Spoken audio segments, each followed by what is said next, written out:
What is up, everyone? Welcome back to Attack the Talk. We're here, baby. Another episode. Continue on with Season 3.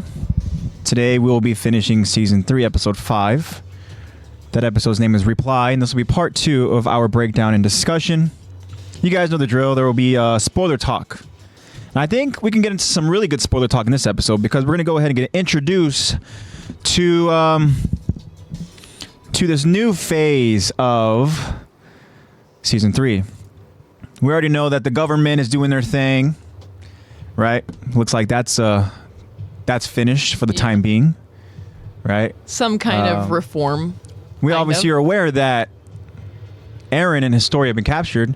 So this next phase is going to be what the hell is going on there? What are they up to? Where are they? We know that they're with Rod Rice, but where are they? So we're going to get into that phase. And I think, like I said, we can get into some really good spoiler talk territory there because we're also kind of introduced to some flashbacks, maybe some memories, maybe some, we can go ahead and go crazy with it. Yeah. Because there's a moment in here where it really caught my attention. So I'm excited for us to go ahead and talk about that. And of course, we have your host, me, AJ. Mm-hmm. And joining me is... Hey, I'm Lexi. That's Lex. I'm here this week, guys. Lexi's here this week. I missed you. Hopefully you missed me too. We also have joining us live is our friend and our social media TikTok manager, Kyron. What's up, Kyron? And shout out to Lovey as well. Lovey's with us. What's up, Lovey? Hello, Lovey. We love the support. Thank you guys so much for joining us. Mm-hmm. We also are going to go ahead and read a couple awesome messages that we received. And you guys know that we do this just for fun, man. We do this because we enjoy talking AOT. But what's made it even more fun is whenever we have you guys join us, live, it makes this experience like 100 times better. Yeah. Because, we're joined with friends and being able to go ahead and just, again, talk AOT to begin with is awesome. But when you're doing it with just a group of friends, it makes it that much better. Mm-hmm. And so the support that has been really kind of just created through this podcast has been mind-blowing to us. And every time we go ahead and we get awesome messages from you guys, it really does make us, it makes us speechless. Yeah. Because, it literally don't know what to say about it. I'm just like, wow, you think it's crazy about our podcast? It's crazy, right? It's crazy to think about it. But you guys know, we say it every podcast, how much we appreciate your guys' support and how much we love you guys. So we're going to do it again, guys. We're going to go ahead and continue on and have another fun episode. Also, I want to take the time to shout out Vincent.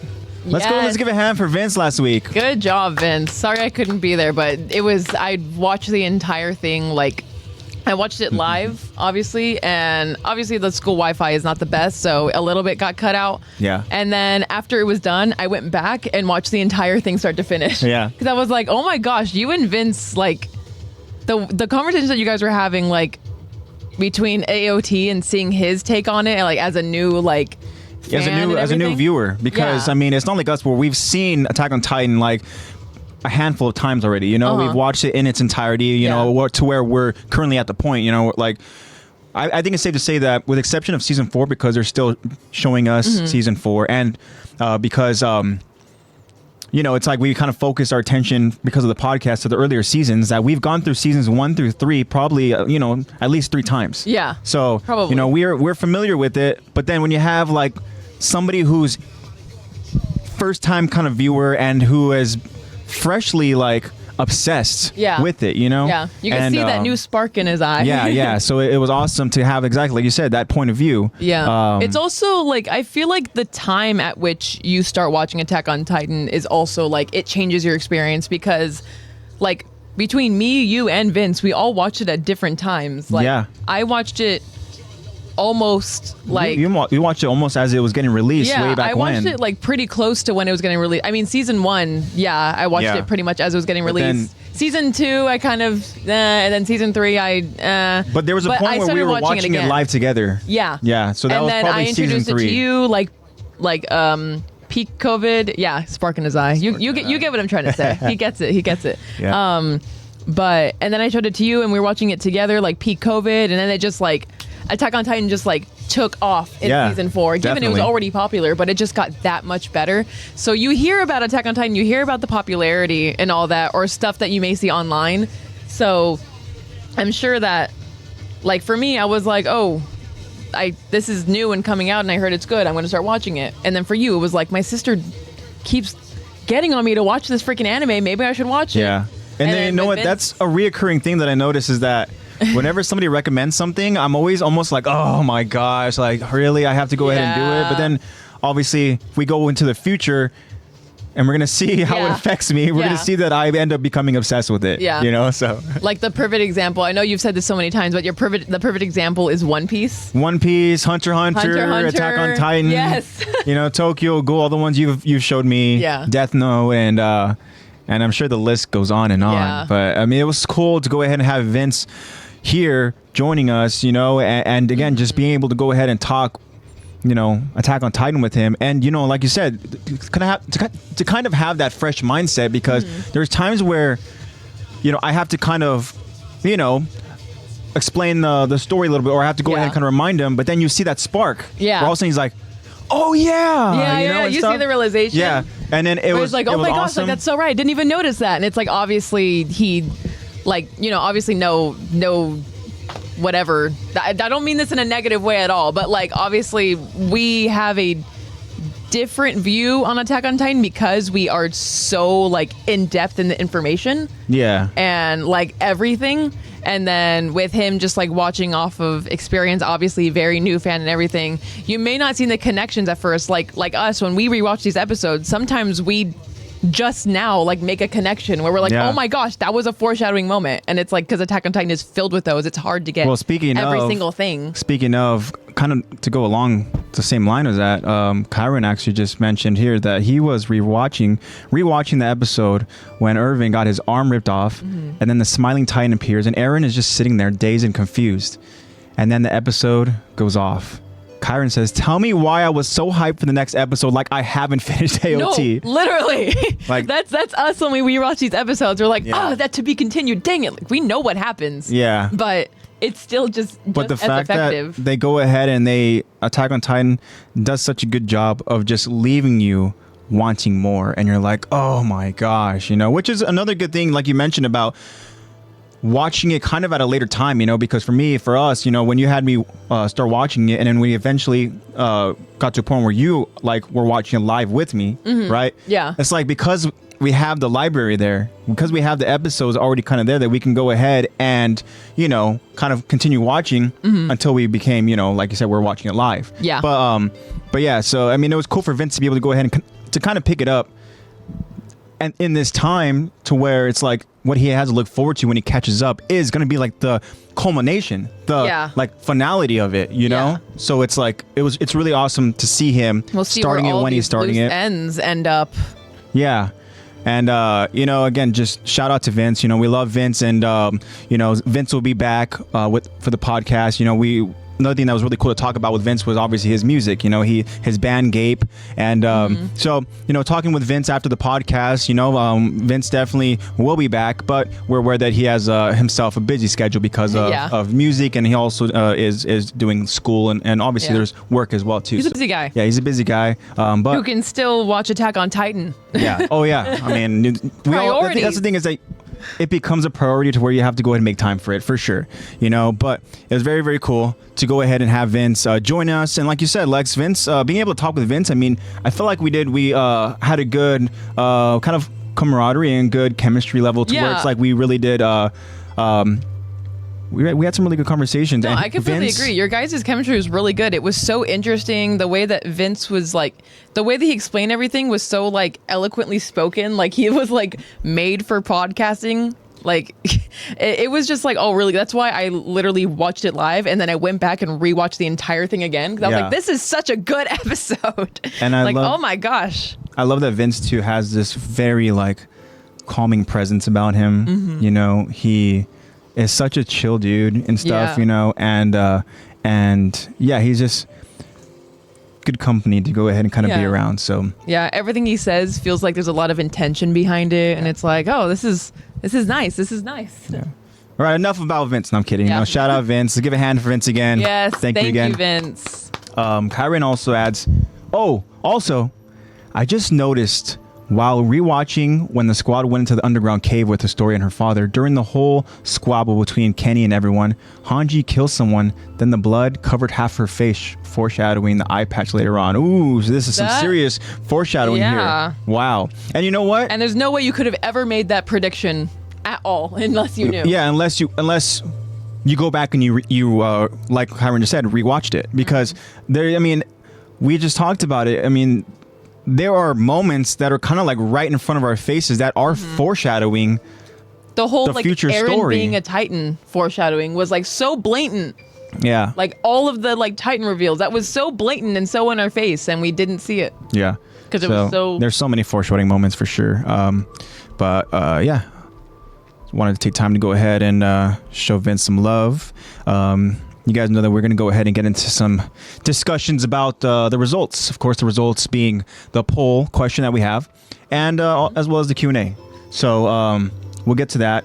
And as I mentioned earlier in this podcast, that we got some very, very kind messages that I would like for us to go ahead and read and just go ahead and shout out to our friends who sent those messages. So Lexi, I'll go ahead and whatever order you want to do. Do you want to go ahead and do the Q&A, the poll, and then our awesome comments? Or, it's up to you. However order you want to go and do that.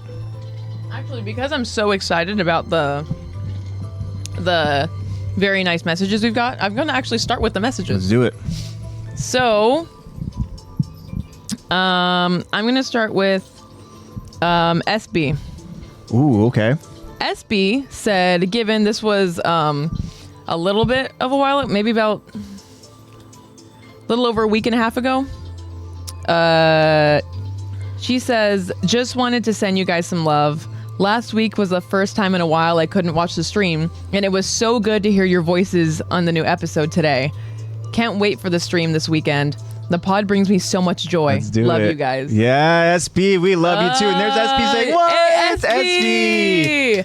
We loved your message. Hope you don't mind us saying it on the stream. But yeah, it's just we're showing you love. Yeah, it's just a little shout out because... And SB, we've missed you. Message. I know that you're probably watching us when we're streaming, but I mean, we love when you go ahead and you engage with us, you talk with us. Mm-hmm. But we love everyone's insight. We say it so many times, and especially when it's like, oh man, SB, she has mentioned a couple awesome little tidbits and facts that have us like, oh yeah, that's right and stuff. So I mean, we have such smart friends. Yeah, everyone's so brilliant here. Everyone's such big fans. All right. Yeah, thank you so much for that comment, SB. That's so sweet of you. I still can't fathom that people oh yeah, they know our voice, huh? Oh yeah, they want to watch us. That's crazy. So thank you so much for that, SB. We really appreciate you, and much love to you too. Thank you so much. Next one I'm going to read is actually from a very new fan who is really, really grinding the podcast right now, starting from the beginning, who actually just happens to be our cousin. Oh, okay. A cousin who joined us last week, right? Yes. All right. Shout out to the cuz.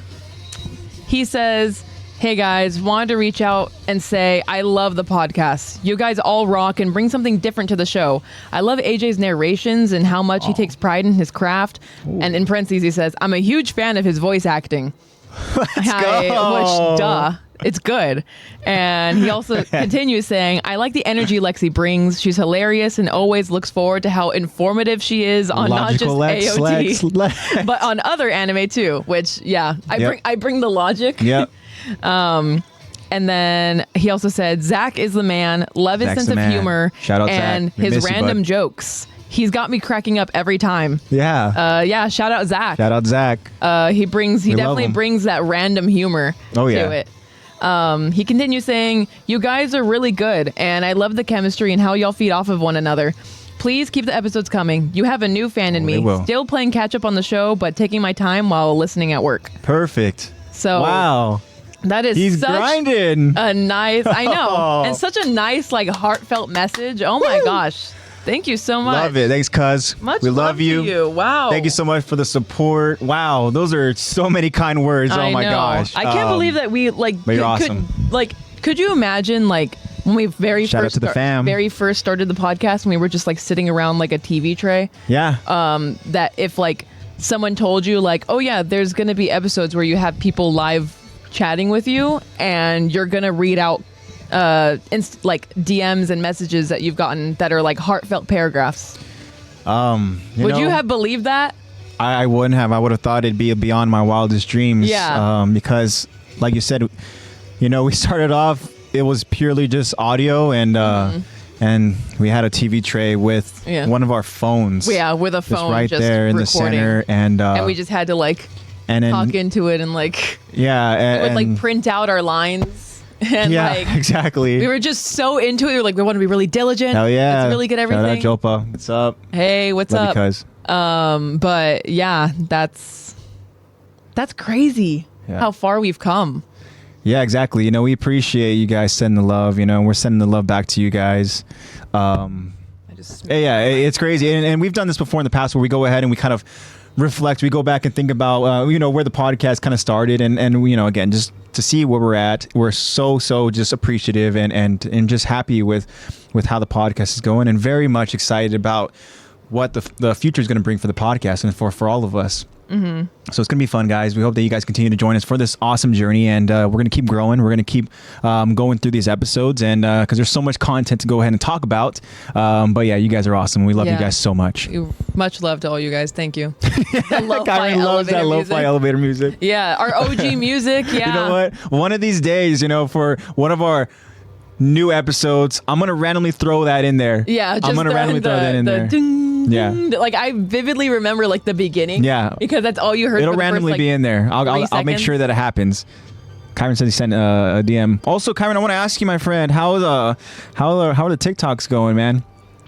To remind everybody, to remind all our friends here that Kyron, he stepped up. He wanted to go ahead and continue being a big part of the podcast. As we know, Kyron is day one, and he is a key member of our Levi squad, of the Attack the Talk Levi squad, of course. And Kyron, he pretty much told Lexi, because we talked about how Lexi's like, oh man, I haven't really touched the TikTok in a while, and you looked at the date and you're like, oh my gosh, I haven't touched it forever, in like a year. And Kyron was joining us live, as he usually does here when we stream, and Kyron sent a message to Lexi saying, gimme. Yeah, gimme, I'll do it, gimme. So then me and Lexi kind of thought about it, and we're like, you know what? Why not, just let Kyron do his thing? Yeah. It's been 84 years. Yeah. Yeah, it's no, been it really has. too long. Yeah. And then Kyron, he just, wanted to take on the responsibility, and glad to hear that Kyron's saying the TikToks are doing good. Mm-hmm. Actually, I think they are. I think I actually saw one of them you've done an awesome one with Pedro Pascal. I remember him kind of just eating chips, whatever. But I think maybe the most recent one had me fired up, man. I think it's when we're talking about like Irvin and we're talking about the moment, right, with the arm. Is that what it is, or there's a specific Irvin moment where I think that it's edited to where it just gets you so freaking fired up. Yes, that is so cool. I like that. I love going on my TikTok and seeing like in my For You page a new Attack the Talk post. Yeah. And I'm like, oh my gosh, this is doing so good. I'm like, this is like such a good video. And yeah, we really appreciate it, Kyron. Oh my gosh. We appreciate you. Thank you so much. Thank you so much for taking on that role. So what is Kyron? What did he send? He's trying to send a clip, but it isn't sending. Oh, really? Yeah. Oh. But he wants to send the clip of the foreshadowing moment that he was talking about. Oh. About I'm guessing Hanji, it's right? the Hanji one. Yeah. About her foreshadowed eye patch. Yeah. I don't think I have any other messages to really read. Yeah. Shout out Kyron. SB says that Kyron's been doing a great job. I'd love to see it.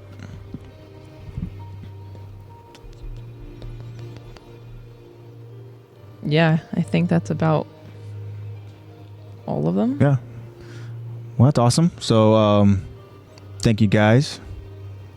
Kyron says stream frozen. Nevermind's back. Oh, yeah. Thanks for the update though. Yeah. We would have never known. That happens from time to time. Yeah. Things just be freezing. All right. So let's do it. We got a Q&A and we got a poll question. So which one do you want to start with? I'm going to move into the poll. Let's do it. So last week, the video just sent. Oh, we got the video? Yeah, it just sent. All right. Well, let's see it. If it wants to play. Okay. All right. Oh, okay. Both of us. Oh, wow. Yeah, that is crazy. What the? It essentially kind of forms an eye patch. Yeah, it really does. It just forms an eye patch right on her eye. Wow. And that's the same eye that is. Oh, shout out Valo Sun God. What's up, Valo Sun God? Oh, what's up, Valo? Yeah, I'm pretty sure that's the same eye that has the patch too in the future. Also, I learned something really interesting off of TikTok, of course, about. Like, speaking of Hanji's eye patch, do you ever notice, which I didn't, that after Hanji gets the eye patch, whenever Hanji and Levi are standing next to each other, he's always standing on the side that she has the eye patch because he knows that that's her blind spot. So he'll always stand there to protect her blind spot. Oh, what? Yeah. I just noticed this off of TikTok, where it was like Levi is always standing on the right side of her. Dude. Whenever they're next to each other. Levi is a real one. Oh my god. To protect her blind spot. That's crazy. You know what's crazy is that for as much as Levi wants to portray that he is this non-caring badass, this nonchalant, I'm too cool. We know that Levi really cares about his close allies. Definitely. You know? Which, again, it makes you think, man, because he's lost so much that it just continues just slowly ripping a piece of his heart out. You know? Because oh my gosh. And then when you give me facts like that, Lex, it just makes the pain hurt even more. This is what we mean when we say, like, yes, we've done our in-depth rewatching and research and reviewing of Attack on Titan episodes, but we still continue to find new things. Well, that's the thing, man. I mean, there's so much to go ahead and talk about, and I mean, really, the only person who's going to go ahead and have every bit of detail is going to be the creator himself, Isayama. Yes. So, I mean, the rest of us are just enjoying each and every little fact and tidbit that he gives us. That's crazy. Oh yeah, and I have other facts too, but we'll do that. We'll do that another time. Yeah. I was trying to find the TikTok that I was talking about to show all the. Well, that's so crazy. But I don't think I saved it. Yeah. And I don't feel like going through all of my likes because that's a lot. I'm on TikTok kind of a lot, guys. But yeah, I remember seeing that on TikTok and being like, whoa. No way! We're still learning new stuff. That's crazy. And that's why Levi is Vincent's favorite character. Yeah. No, yeah, because we literally were talking about that too. We're like, who do you think Vince's favorite character is? We're like, I was like, I think I know. He might be like a Levi guy. Levi the GOAT. Also, we really did pick a good name, even though everyone close to Levi dies. Yeah. Levi Squad. Well, because again, Kyrie, when you think about it, the Levi Squad is that's pretty much as good as it gets, you know? Yeah. I mean, with the exception of the other side when you have the Titan Warriors, you know, but it's that we know what's happening over there. They're the cream of the crop. Yeah. And it has prestige to its name. You know, and loyalty the fact that squad is literally handpicked by Levi himself. Can you imagine that? You have the top badass who all right, this is my squad. Can you imagine that? Yes, exactly. Kyron understands. He gets it. So it does, yeah. I mean, even though Eddie did say that Attack the Talkers does kind of, it is kind of funny. It had a funny ring to it. But yeah, we wanted you to be more. You're a little cooler than that. To it. But yeah, that was really cool, Eddie. I mean, Kyron. Sorry, I just missed Eddie. Yeah, shout out Eddie. That was really cool, Kyron. that foreshadowing moment. Didn't even notice. We didn't notice that. That was good. I know. What the heck? And way to remind me about that cool Levi fact. Yeah, exactly. Because this brain is a little. Anyways, let's move on to the poll. Yeah, let's do it. Last week we asked you guys if you were the judge and can only execute one of these characters, who's getting executed? So basically, who are you choosing to execute out of only these three? And the three are Eren Yeager, Gabi Brown, or Flock. Yeah. And again, the reason why we're asking this question is because we saw last week that they were going to go ahead and execute Irvin, right? Yeah. So it's okay, they're going to go ahead and do this final judgment. So we just decided to go ahead and ask, if we were the hypothetical king or queen, the royalty here, the deciding factor, this judge, and we see, and then we want to think about three characters that maybe are the most deserving here. Let's say to go ahead and give you a little bit more context, that you can go ahead and execute these characters before you know shit gets real. Yeah. Before you know everything gets crazy. So it's like you know let maybe put that into some perspective as well, where it's like. Yeah.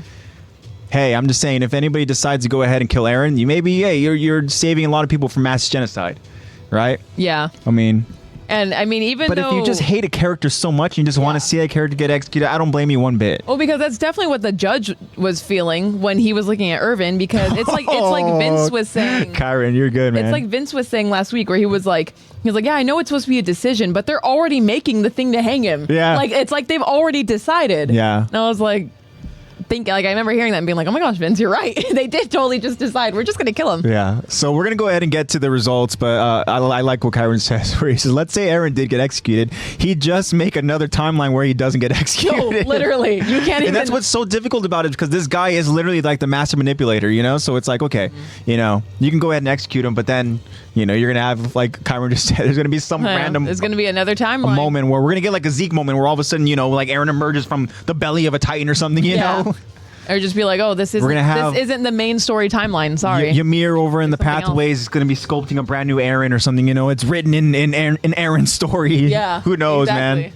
All right, let's get to the results, Lex. So, starting in normal fashion from least voted to most voted, we have at 13%. Ooh. Eren Yeager. Wow. Okay. So only 13%. People are cool with genocide. Yeah, people are. Yeah, they're like, that's fine. Which comes out to 9 votes. So 9 votes for Eren. And then next, and these are pretty close, is Flock with 41%. Wow. Which means that Gabi Brown is the most voted with Gabi is the worst. Yeah, she's most voted with 46%. So she got 33 votes and Flock got 29 votes. Okay. That's really close. And also, I think that Kyron sent us a message, didn't he? Yes, I literally was just about to get to that. I literally was looking at the poll in our DM. Yeah, okay. All right, so let's see what Kyron had to say. But because it is so close, we should add that Kyron slid up and said, didn't even see the choices. I said Gabi, then I realized Flock is there too. LOL. So get Flock out of here ASAP. Get Flock out of here. So I feel like with that, it was actually 32 votes for Gabi and 30 votes for Flock. Yeah. So only a 2-vote difference. It's crazy. Kyron says Gabi was mind-controlled, people. Mm-hmm. You know what? That's the thing, too, is that when you are that young, when you are a child and you are... very easily manipulated. You're being fed that this is what you need to do to, you know, go ahead and kind of... have your family love you, so to speak. You know, you're doing that for your family. We understand, you know, that's the reason why Rhina decided to go ahead and do it, so that he can go ahead and make his family proud. But also, you are being mind controlled to essentially become these warriors. And he said, when I voted, everyone was a tie. What's up, Eddie? Thanks for joining us. Eddie? Yeah, really shouted close. You out earlier. I actually, that's what you have to do. It's like a Pokemon. You have to say his name, and, and then he shows up. I'll send my screenshot I took. Oh yeah, when they were. Oh, so is he saying that every single person was a tie when he voted? Wow, maybe instead of send a screenshot. But all right, so let's go ahead and let's talk about these choices here, right? Yeah. So obviously we got 9%, or you said 9 votes, right? With how many? What's the percent? The percent for like Eren is 13. 13%, right? Okay, so pros and cons. Like the 13 years, you know, 13%. Wow, even you guys are foreshadowing you guys are stuff. So good, man. You guys are good. You know that. But let's talk about pros and cons here. The pros and cons of executing Eren Yeager. Mm-hmm. Right. So what are some pros? Obviously, we're preventing genocide. The genocide, right? Might not have happened. Con. Could have happened anyways. Let's pick a time frame, right? Okay, in which he would be executed. When he would be executed. Okay. Should we go at the current? No, we can't go at current time. Because we don't even have because Gabi. Yeah, Gabi's not there, so I have no idea what's going on. So let's go from the moment where we have Gabi's all like 3 of 6 them. years old. All 3 of them are part of the story. Okay. Okay. So at this point, if we're doing all 3 of them are part of the story, it means we're going into season 4, and that means that we're very much aware that Flock is he's a piece of shit. Yeah. You know. Yeah. And like as Kyron said, I hate that guy. Yeah. and also too, we're aware that. Well, we're going to be aware that Gabi is going to be this very egotistic, just terrible person, right? So just tough to go ahead and even root for, let alone like.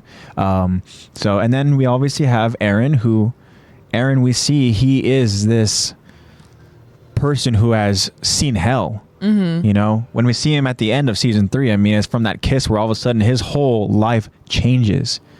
So we don't necessarily see Eren as the Eren that we see him now. Yeah. Right? So I guess it does make sense. If we're going based off of what we know, again, this is a hypothetical here of a time frame of when you have to choose. Right? You have to choose when to execute. That Eren isn't that bad right now. As a matter of fact, we don't know what Eren is up to. Right? As we know, Eren is going to be the person who's going to go ahead and protect and save humanity. Yeah. Right? So it does make sense that Eren would be the least voted, right? Yeah. We don't have any idea. And that moment, he's, the only really key to saving humanity. So then pros would be, obviously, you're going to be executing that hope, that humanity's hope, right? I mean, obviously another... Did I say pro or did I say con? You said con right? is that you are yeah. So another con would be, obviously, you're going to have a pissed off Levi and the Levi squad out to go ahead and get you. Yes. Right? If I am the sole reason why Eren Yeager is executed by chance, I'm able to go ahead and get that job done. There is no chance of me surviving. Yes. Because guess what? Somebody's going to go ahead and freaking murder me, assassinate me. Like we said, the Levi squad is the creme a la creme.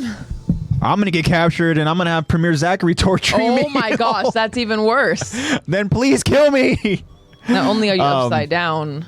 But then, again, another con, like what was explained to us, is that we're not even going to know if Eren is legitimately going to go ahead and stay dead. Right? Again, that's something that we're not going to go ahead and know. But in terms of like cons and talking about them, together as a collective group, like this dude can literally come back somehow, you know? And I mean, again, that's a stretch, right? But if he is this master manipulator, I mean, it wouldn't be a surprise, right? Yeah.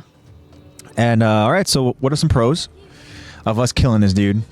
Do you have any in mind? I mean, at this time, I mean, because they don't know about 4. The genocide. Yeah, that's not even a thing yet. Yeah, right? I would say a pro.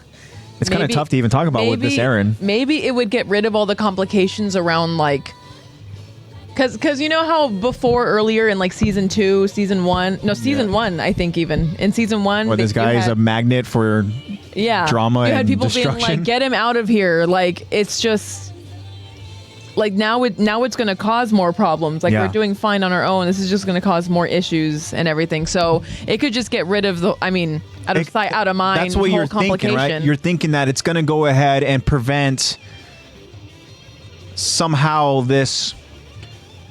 You're going to go ahead and prevent like having this target, you know. Because if you have this specific target living inside your wall, let's say we're over in freaking, Wall Maria here, and then all of a sudden we have this guy Eren Yeager who's in our wall, like, if anybody wants him, they're going to go ahead and try to get him. So, and then what happens when you have Titans go ahead and battling other Titans, you're going to have destruction. Yeah. Right? So you would hope that by Eren being out of the picture, that means, hey, we're not going to go ahead and be targeted with, all of this different kind of chaos and destruction. But that could also mean that, hey, Eren's no longer there. Maybe let's go ahead and infiltrate it. So you don't know. That's the thing, right? I mean, as far as they know, it seems like at this point they're they're pretty aware that the reason why they're getting attacked is to get Eren.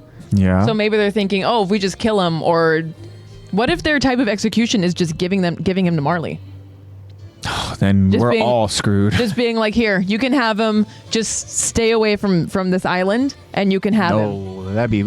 That would be the dumbest decision. Yeah. But it seems like, honestly, with this government, it seems like something they would do. It's true. And it would lead to another con of, now we don't have our protection. Yeah. Now we don't have a Titan on our side. So, I mean, in terms of other pros, I mean, from what what we're aware of is, no genocide, no Jaegerists, and hopefully no more destruction over at the island of Parody, because there would be no reason why you would want to go ahead and come back to the island to begin with. Yeah. So, Laker for Life, what's up? Hello, shout out. Laker for Life. And now let's talk about Flock, because Flock was second with 30 votes, right? If we're counting Kyron's vote. It was 30. Right. Which would make him 43%? Maybe. I don't know. We'll go with that. And she'd be like 45? 40, I don't know. Sounds it's close easier enough. to go by the numbers. Yeah.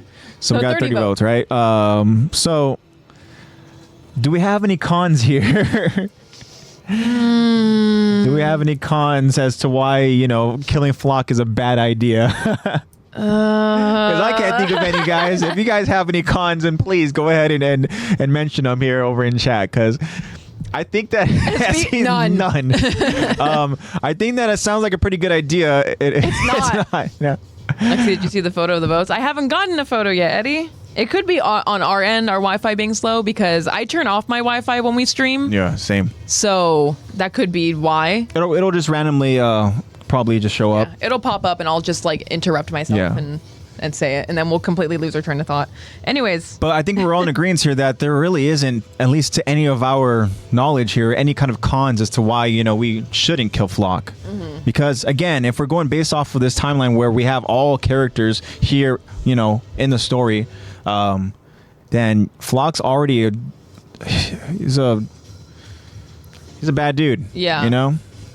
So it sounds like a pretty good idea to go ahead and execute this dude. I think that's fine. The only thing I can really think of that may be a con, and this is a stretch, that it would hurt Armin's feelings, is that possible lack of character development maybe of other people. Yeah, I guess. Possibly.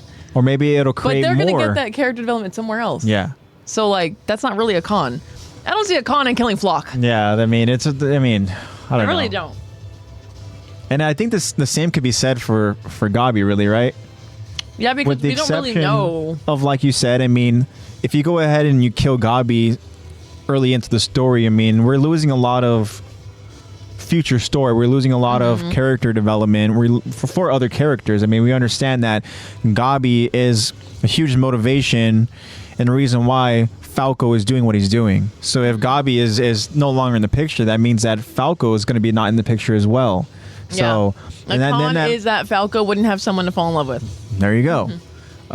Which some might say is probably a pro, because we obviously don't want Falco to go ahead and fall for Gabi. But Kyra says that he should have died on that horse from the Zeke attack. I agree. The fact that Flock survived that, I mean, just goes to show that he needed to be alive so that Flock, like you said, Lex, can go ahead and become this character that really kind of sets up development for other characters. Eddie said, well, Flock, man, he's a tough cookie to sell, like AJ said. He should have died alongside the other scouts, also agreeing with Kyra. And Eddie's trying to think about it's like, man, you know what? It's kind of hard. It's kind of hard to go ahead and maybe a little less story for us to watch. Yeah, but that's about it. Yeah, because even then, I mean, even at the end of season 3, when they go ahead and they're getting ready to.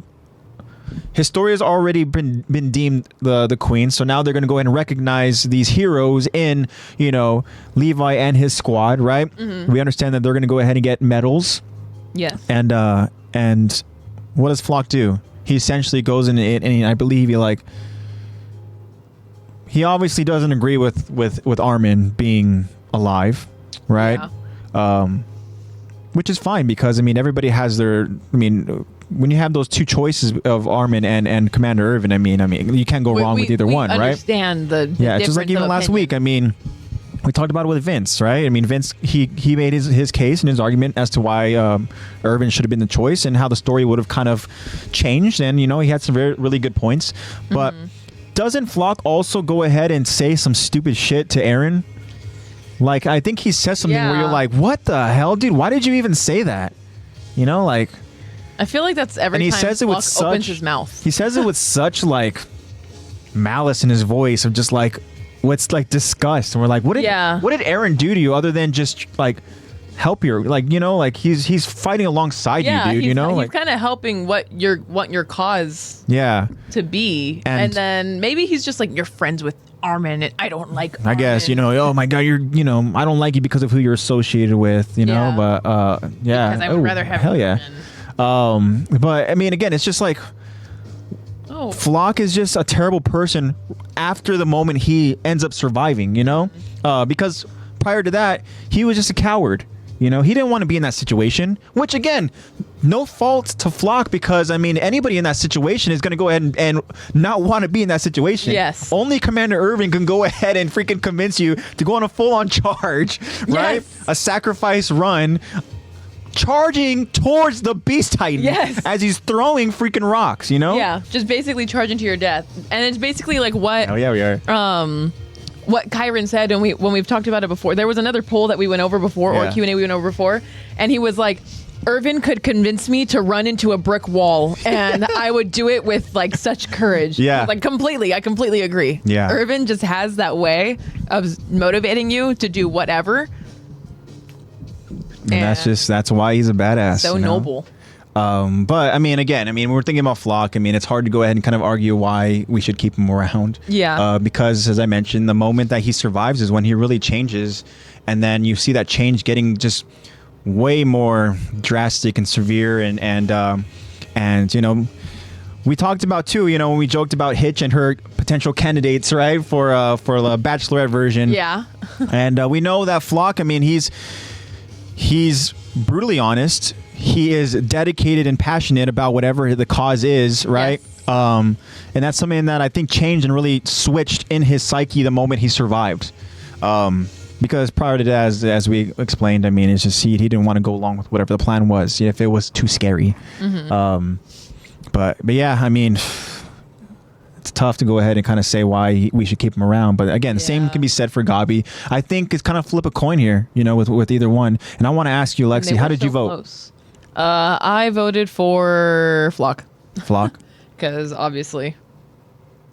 Yeah, Eddie chiming in saying, right, I feel like Flock took on the opportunity to put himself more into a bigger role on purpose. When he found out the truth of the outside world, he reminds me of a ruthless Negan. Yeah. Oh, and a snaky Floki hybrid. I don't know what that reference is. Yeah, I don't know what that reference is either. Damn, you mentioned Negan. My gosh, you know what? It's kind of like maybe the Jaegerists. He'll like feed into it. Kind maybe of. the Jaegerists are kind of like the saviors here. You know, it's kind of like when you have Walking Dead. You know, you have the saviors and stuff, That's right? A pretty with good Negan and his crew. comparison. Oh, Loki. Okay, like a sneaky Loki. Loki hybrid. Okay, you know what? Okay. Actually, I can kind of see that to you know, a little bit of a lesser scale for sure. But yeah, I mean, maybe Flock is kind of like a trickster. A little bit, you know, we see that when he is kind of like the top Jaegerist. It looks like he finds joy in like being and just kind of pissing people off. Yeah, and, you know, finds joy in being a brat. Yeah, which makes us hate him even more. Yeah, and you know, so there is a little bit of Loki in him. But yeah, great references there, Eddie. We love it. I got the image in. I had to go into my different because I'm on the Attack the Talk account. He sent it to my personal account. Oh, okay. So I was able to get it, and he had them. When he had voted, wow, they were all tied at 33%. Wow, that's crazy. And then now it's so different because, you know, Aaron. Yeah, 10 minutes of Flock slander. You gotta love it. Yeah. No, really. Yeah. Yes, Lexi, that's what I meant. That he finds joy in doing all these things. Yeah, definitely. He enjoys being a brat, which is so annoying. So I think honestly, because of the slander we give, you know, 10 minutes worth of slandering Flock's name. I mean, it's like. I don't know who all voted for Gabi. Again, you're not wrong, but I mean, for me, my vote goes towards Flock as well, because I just don't like the guy. Yeah. All right. Well, thank you all so much for whoever voted for the poll. Yes, we appreciate it. And now so we close, have 2 votes apart. We have Q&A now to talk about. Yes. So for the Q&A, last week we asked you guys, Pixis was willing to trust the government and allow Irvin to be executed. Yeah. Do you believe him? Do you believe his words? Yeah, that was something that I found very interesting when this was obviously a coup d'etat. They're going to go ahead and overthrow the government, right? But then Commander Pixis says that he was willing to listen, and if he essentially would have had the inclination that this government was going to go ahead and care for humanity's survival, then he would have gone along with the government, which means he would have let Irvin get executed, right? And man, it's very difficult for me to believe that Pixis would allow that to happen. Yeah, you know, So I'm kind of curious now to see what some of our friends said. Like, personally, I feel like he just said that because he saw the outcome. Like, I feel like he might not have said that before the fact. But we'll see what some of our friends say. So first up, we have Bobby7. What's up, Shout Bobby? He Levi says, Squad. nah, that old geezer probably had a backup plan. I just can't imagine how it'd work. Yeah. Like if it was like, oh, like, wait, I don't know. Because I think we all, I mean, it's like, it's hard to believe again that Pixis would allow that to happen, right? So for Bobby to go ahead and say that he believes Pixis would have some sort of backup plan, I mean, it's very valid, because it's like Irvin is such a key piece if you are allied or if you are aligned with him, you know? Yeah. And it's like, man, do you really want to lose that? Yeah. You know, like, you're going to have somebody who, again, he's a tremendous commander, you know? Especially it being Irvin. Yeah, and it's like... And knowing how close Irvin and Pixis are. And it's like, I don't know, does Pixis want to go ahead and lose that? I just can't believe it. Yeah. But... Yeah, and then the last part here that Bobby says, what was the last part? He says, I just can't... I couldn't... He can't imagine how the backup plan would work. Uh-huh. Yeah.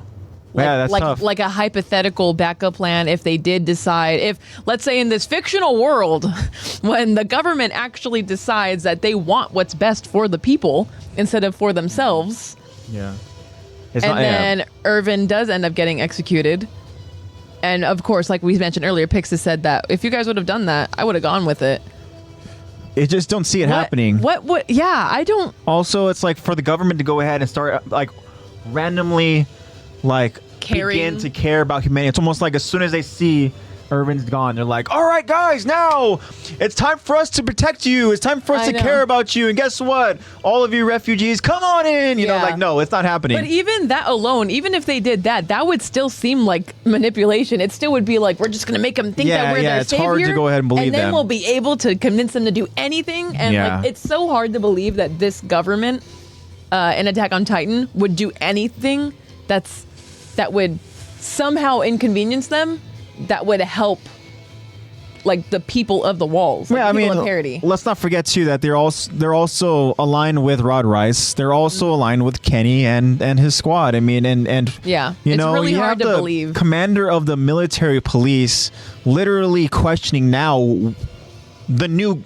equipment that they have. Mm-hmm. They're like, wait a minute, like, this didn't get approved by any of us, right? And it looks like that's perfect for fighting people. Like, they can't. That won't do anything against a Titan. Yeah, but it's perfect for people. It's kind of weird. Why are we, anyways? So it's like the government. They're not going to go ahead and care as soon as they go ahead and execute Irvin. You know, and again, it's like, who's to say that the government's going to stop there? You know, they're going to go ahead and try to just gain even more control. Yeah, they're going to go ahead and maybe move on to Pixis next. You know, who knows? I mean, they do like, say where do they stop? One of the members of the council does state to Pixis saying that you work closely with the scouts, right? Like, how do we know that we can go ahead and trust you, essentially, right? Which means that if they don't trust Pixis already at that moment, they're not going to trust him after the execution. Yeah. Right? So yeah. Yeah, I agree, B. Dennis. I agree. Yeah, I agree. So I also can't imagine how I just can't. It doesn't seem plausible. Not with that council. No. Next we have Eddie.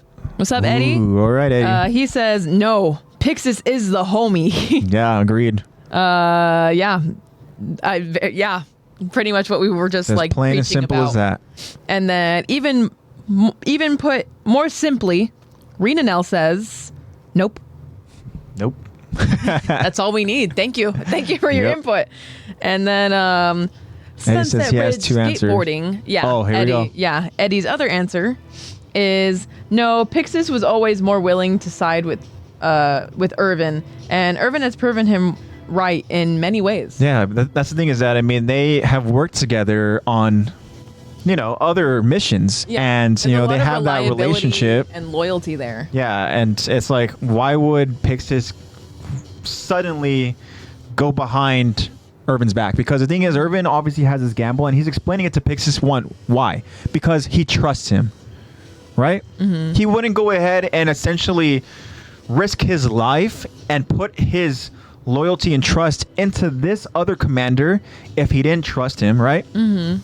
And that would be just the ultimate betrayal if Pixis did allow Irvin to go ahead and die like that. Like, what is Irvin's last thoughts going to be? Like, wow, you know, like, this fool really let me die. Yeah, this guy really, yeah, exactly. This fool's really going to let me get hung right now. That's crazy. Like, can you imagine that moment when Niall is like thinking, like, and they have already given this judgment that as the council declares that, you know, Irvin is guilty and whatever of, like, you know, the charter number 6, you know, blah blah blah, and, you know, we find you guilty and you will be executed. And then it's like Niall's like, wait, hold on, like, what is it? Like, there's no way you're going like this. And there's the moment when it's slow-mo and Irvin essentially kind of gives a little like look to Niall, like, wait for it. Yeah. Can you imagine if he gives a look, wait for it, and then nothing happens? It never happened. Nobody abruptly enters the king's chambers. Nobody goes and talks about this breach. Irvin's like, okay, any moment now. And they're lifting up. They're walking him out. They're like, any minute now. They're putting the rope around his neck. Hold on. Wait. I have some more. We're trying to stall. Wait, and then Pixis just kind of like looking at him like he's like, oh, like you can tell it's hurting him. Like, oh, like, I'm sorry, old friend. You know? Yeah, and then, like, I didn't do the coup d'etat. And then that would be just, so devastating. That would be the biggest anime betrayal. And then we would all hate Pixis. Yeah. Which, gosh, a world where we hate Pixis. And you know what Pixis is going to do? He's going to go ahead and drown his sorrows into some booze. Yeah. Maybe he'll find a nice lady Titan. To sit on him. Yeah, to sit on him, yeah. That's how he wants to go out. But yeah, I agree with everyone's. Yeah, definitely, Kyron. I agree with everyone's. I agree with everyone's responses here. Yeah, I don't see Pixis not. Yeah, we're all in agreement that believing him. We don't trust Pixis at all when he says that he was going to go ahead and allow Irvin to go ahead and get executed. I feel like he just said that just because he saw what the outcome was. Yeah. Just to like dig a little bit deeper. Yeah. Like, oh, well, I would have let him die if you guys would have been good people, but you're not. So, sucks to suck. Let's not forget, too, that Pixis has a close relationship with freaking Lord Vault. Yeah. Like, They'd be hanging out. has been hanging out with this guy, right, before everything happened 5 years ago, and the Colossal and the Armored got involved. Yes. Right? When all hell was, like, just suddenly, you know, went crazy. And which, weirdly, Pixis was like, finally. Yeah. The thing is, something to do. Pixis, I mean, I could be wrong here, but he didn't like his situation. He didn't like being where he's at. I mean, he was waiting for the action, you know? Yeah. It gets kind of boring letting someone so, like, selfish and just, like, bigoted, just letting them win and boast about it in your face and being like, yes, keep stuffing your face with cookies. Yeah. All right. So is that all of them, Lex? Mm-hmm. We have another chat. Oh, I mean, we have another message.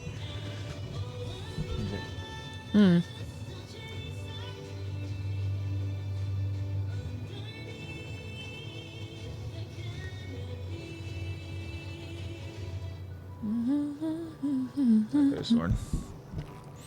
I was thinking of our new friend Jacob. See if he had anything, but maybe I was mistaken. Because I saw that we were getting some cool messages from him.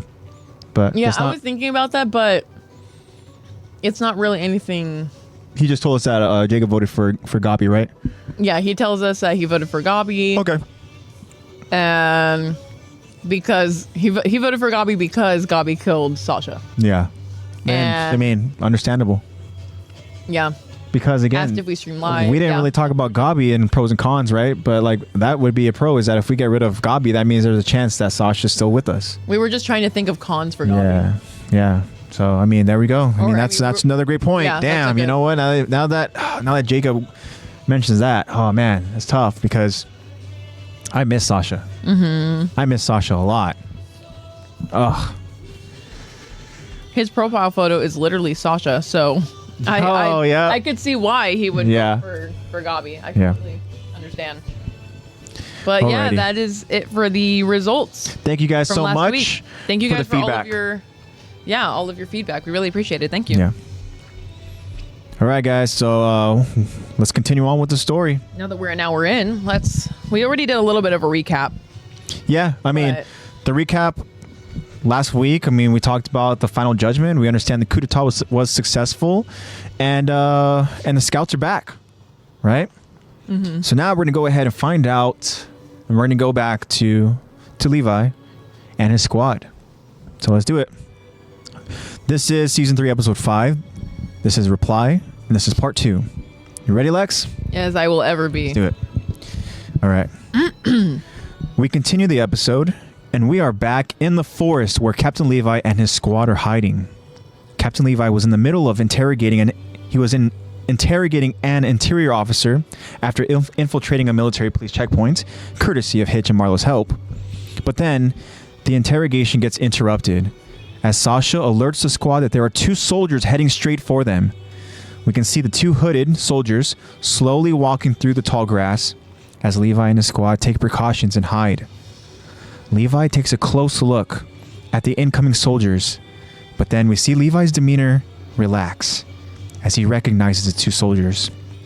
And then the 2 soldiers lower their hoods as they reveal that it's allies Hanji and Moblet.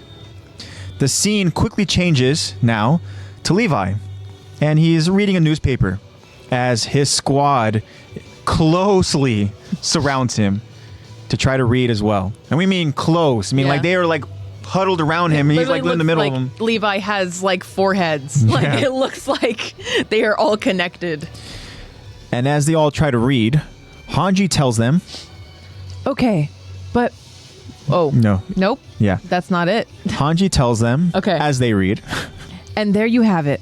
The coup was successful. Premier Zachary now has full control of the capital and the government. For the time being, at least. The nobles seem to be staying in line. A curious Armin asks Hanji, okay, but what about the incident with Mr. Reeves? Hanji informs Armin, we got a public confession out of one of the interior police. Reeves' son Flegel really pulled through for us. And then the scene changes again to show Flegel pinning Roy the journalist against the wall in an alley. They love their alleys over there. Yeah, of course. As Roy's rookie reporter watches, right? Flegel tells Roy, come on, don't you get it yet? The government doesn't give a shit about saving any of us.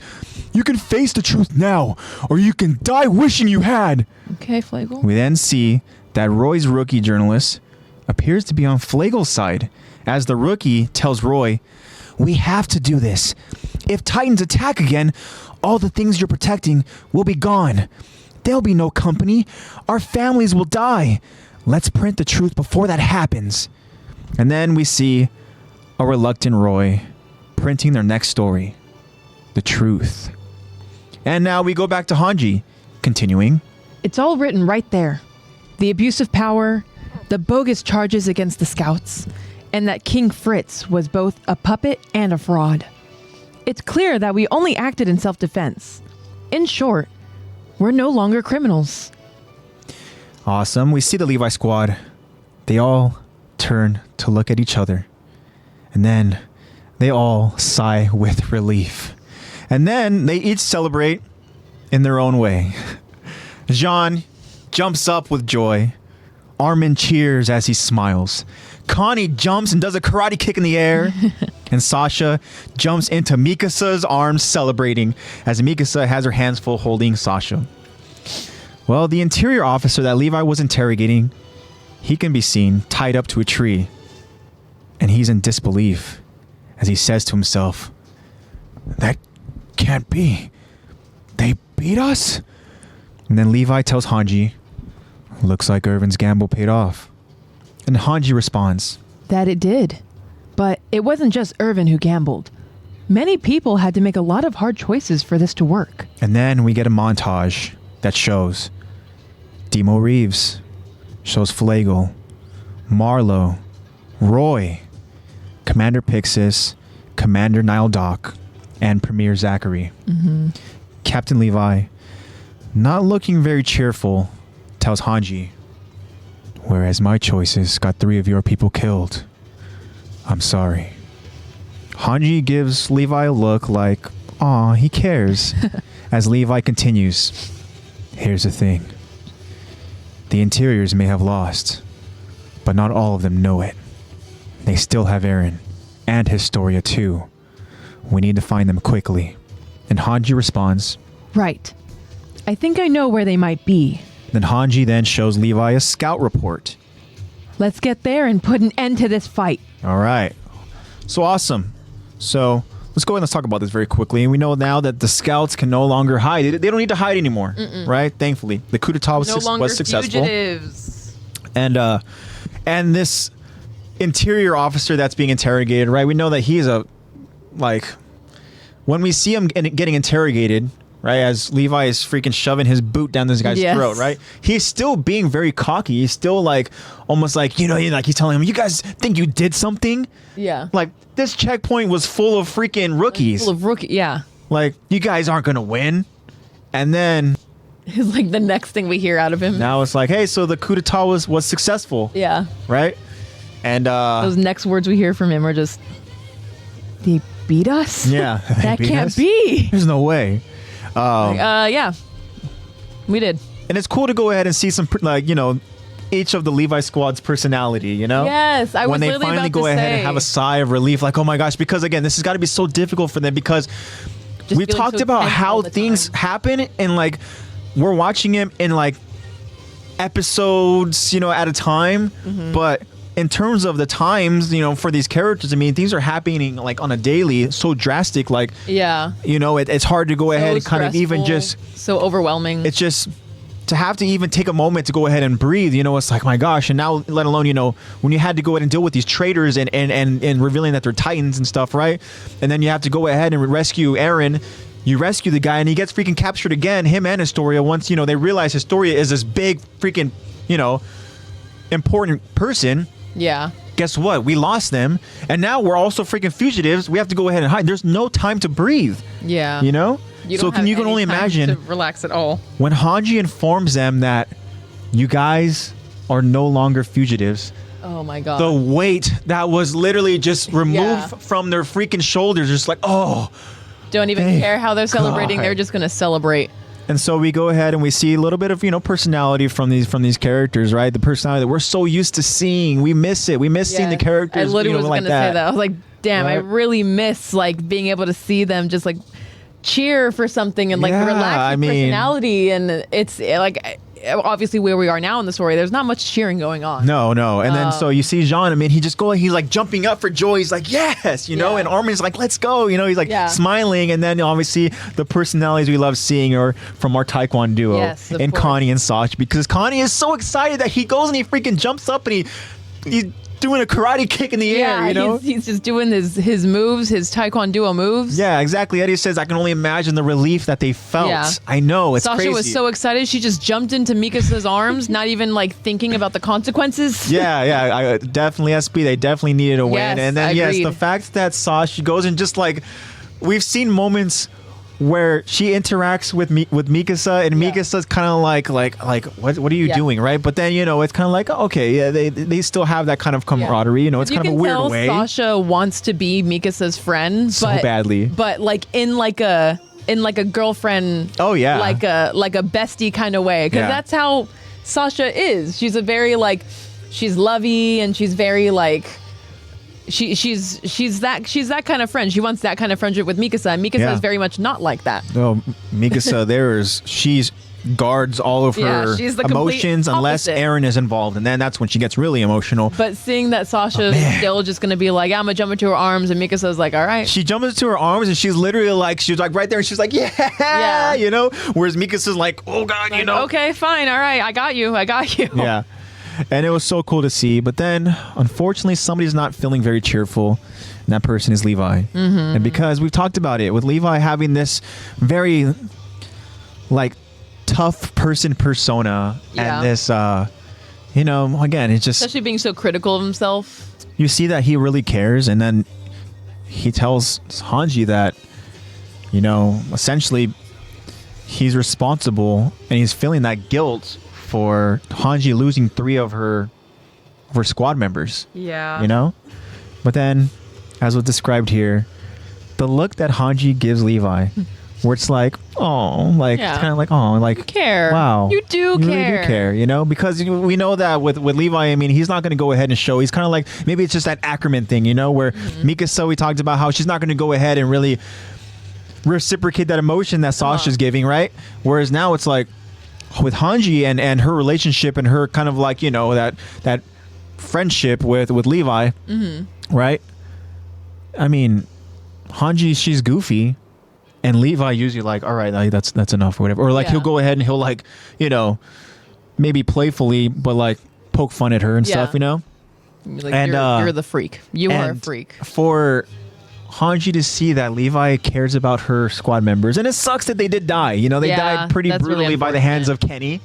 But it's like, man, they have just been informed that they are no longer fugitives, and Levi is not celebrating because, you know, he is the reason why some of these allies died. You know, And the two that he's referencing are Nifa. well, there's three of them. Yeah, he says three, and then they are. So it's like three, yeah. It's Nifa, it's Goggles, and then it's the Goggles. driver of the wagon. Oh, okay. Yeah, remember he was the one that Got was. it. They had Aaron and Historia inside that wagon, as the inside- wagon was kind of covered and protected. Yeah. So they got stolen. yeah. Okay. Yeah. I just Yeah. needed that clarification because I didn't really remember. so those I are the didn't really three. remember the third. Okay. Got it. Yeah. So, yeah, I mean, it's tough. Levi cares, but I mean, we know that Levi, he's going to go ahead and find a way to go ahead and try to right those wrongs, you know? But yeah, so Hanji seems to know where Aaron and Historia are. And it's because of the scouting report. And the scouting report looks like a freaking fat book. Yeah. You know, it's just, Here's the report. yeah, it's a... I mean, given it, there is a lot of information in what we'll see in the next coming scenes. Yeah. But for you, like, you never really think about all the paperwork that comes with being like, as if the job wasn't already hard enough that you have people's lives at hand. You also would be like, hey, I need to get every bit of information. I have to study too. Yeah. But also something you mentioned as we were talking about it, as we were reading that scene, Flagel. Yes. You were like, Damn. Flagel, hell yeah. Okay, Flagel. Kyron says, I wish I can stay, guys, but I have work tomorrow. No worries. Good night, my friend. We course. know that's very late for you as we're streaming live. It is currently what time for us? Like It's 8:08 8 o'clock, right which now. means it's 2 hours later for you, Kyron. So, Yeah. but thanks for sticking around, and we'll go and we'll see you soon, my friend. Keep up with the night, good work on Kyron. TikTok. Yes. All right. Night, Kyron. We'll see you. Hope to see you next week. Yep, we'll see you. But yeah, let's talk about Flagel. I mean, Flagel's blow up that we've mentioned before. like, this is a completely different person. Yeah. You know, like the Flagel that we're so used to is like this stupid, like, It's just the dim-witted son. coward Yeah. who, you know, I mean, he doesn't want to go ahead and step up to try to make a change. Yeah. But here we are, a completely different character. Now we we talk have about the something glow worth up, fighting for. and you know, it started with him, you know, pretty much putting his life on the line to go ahead and reveal the truth. I mean, we know that he was the only one that knew the truth as to who killed his father, and it wasn't the scouts, right? And then they were able to go ahead and plan and scheme Flagel and Hanji, right? Where they pretty much had these MPs. They ratted themselves out, Pretty much. you know, in No, they front really of did. this, you know, the town, as they were all hiding in this abandoned it's a good part thing of. these scouts are so scummy and boastful. Yeah, because exactly. They have no problem just being like, yeah, we did all this. We're guilty of all this. Anyways, we're going to kill you now. Yeah. And then so I mean, you. so Flagel now, I mean, he sees that this reporter, and we've seen Roy before, where Roy was talking with Nile Doc, and then he was tell that Roy, he doesn't report the truth. You know, he's so used to go ahead and kind of doing what the government wants, and so now that we know, entertainment value. now that we know the truth, better. Roy, I mean, he's so reluctant, and Flagel, he's trying to convince this dude, right? And he's able to go ahead and convince us. So we know now that the press, man, they're going to go ahead and print out these. You know, what we see is the newspapers that Levi ends up reading. So, hell yeah, Flagel! Shout out. All right. That glow up. So now let's continue on with the episode, and so now we return to the capital, where we see Premier Zachary and Commander Irvin. They're standing on the platform where they were to hang Irvin. We see that a crowd has gathered, and then narrator the Armin Missed him. explains us. Largely due to Irvin's actions, it was declared that the old system of rule would be dismantled. Once the military had secured the capital, they made the announcement immediately. The declaration was given from the very gallows that Irvin was meant to be executed on. And then we now see Irvin beginning to enter a wagon, but then he stops to hear Niall explaining to the media. That's right. It's exactly as Premier Zachary explained in his speech. Please understand that our objective here is to not establish military rule. We intend to replace Fritz with the monarch born of the true royal bloodline. They'll be responsible for leading humanity, and that includes us. And then one of the media reporters asks, I get what you're saying, but frankly, why should the people believe that your king is any more legitimate than the one you deposed? I'm sure you understand that the people are quite concerned. No one knows who to trust at this point. I mean, that's true. But then now we see Irvin, and he's in his wagon now, and he's traveling back. And we see that Irvin, again, much like Levi, you know, he's not necessarily cheerful. He's not happy. As a matter of fact, we see this melancholic demeanor. Yeah. And then Irvin, he's in this wagon with the Premier himself, Premier Zachary. And a melancholic Irvin tells Premier Zachary, for the sake of humanity, it might have been better to let the government stand. Like Commander Pixis was saying, they have far more knowledge than us, and they've kept humanity going at least this far. Even if they would have watched as half of the human race perished, it's better than letting us go extinct. Should I have given up? Let them take Aaron? Surrendered my life and put my comrades at risk, and put my trust in their selfish wisdom? Too late now. Instead, I endangered us all. And there's a brief pause of silence, but then the Premier responds. Your duty is as painful as a burden as ever, I see. Perhaps death would have been easier for you. Damn. So tell me, why didn't you do as you just described? And Irvin answers, I'm not sure. Premier Zachary continues, why don't I tell you my own reason? I've hated those arrogant bastards for a long time. Those self-assured pigs. They'd feed from gilded troughs and pretend their shit was gold. Know what? I think I might grow to like them, now that the day I've dreamed of has finally come to pass. Well, at any rate, if you hadn't done it today, I would have given it a shot myself before I kicked the bucket. I honestly couldn't care less about how this coup of ours ends up affecting the fate of humanity. I guess I'm quite the scoundrel, huh? I'm telling you this because I know that you're the same. You made the choice that would keep you alive. Some part of you decided that humanity's fate only mattered if you could live to see. Irvin responds, I must be incredibly conceited to think that. Premier Zachary tells Irvin, it's your turn to answer now. Why did you risk it all just to bring them down?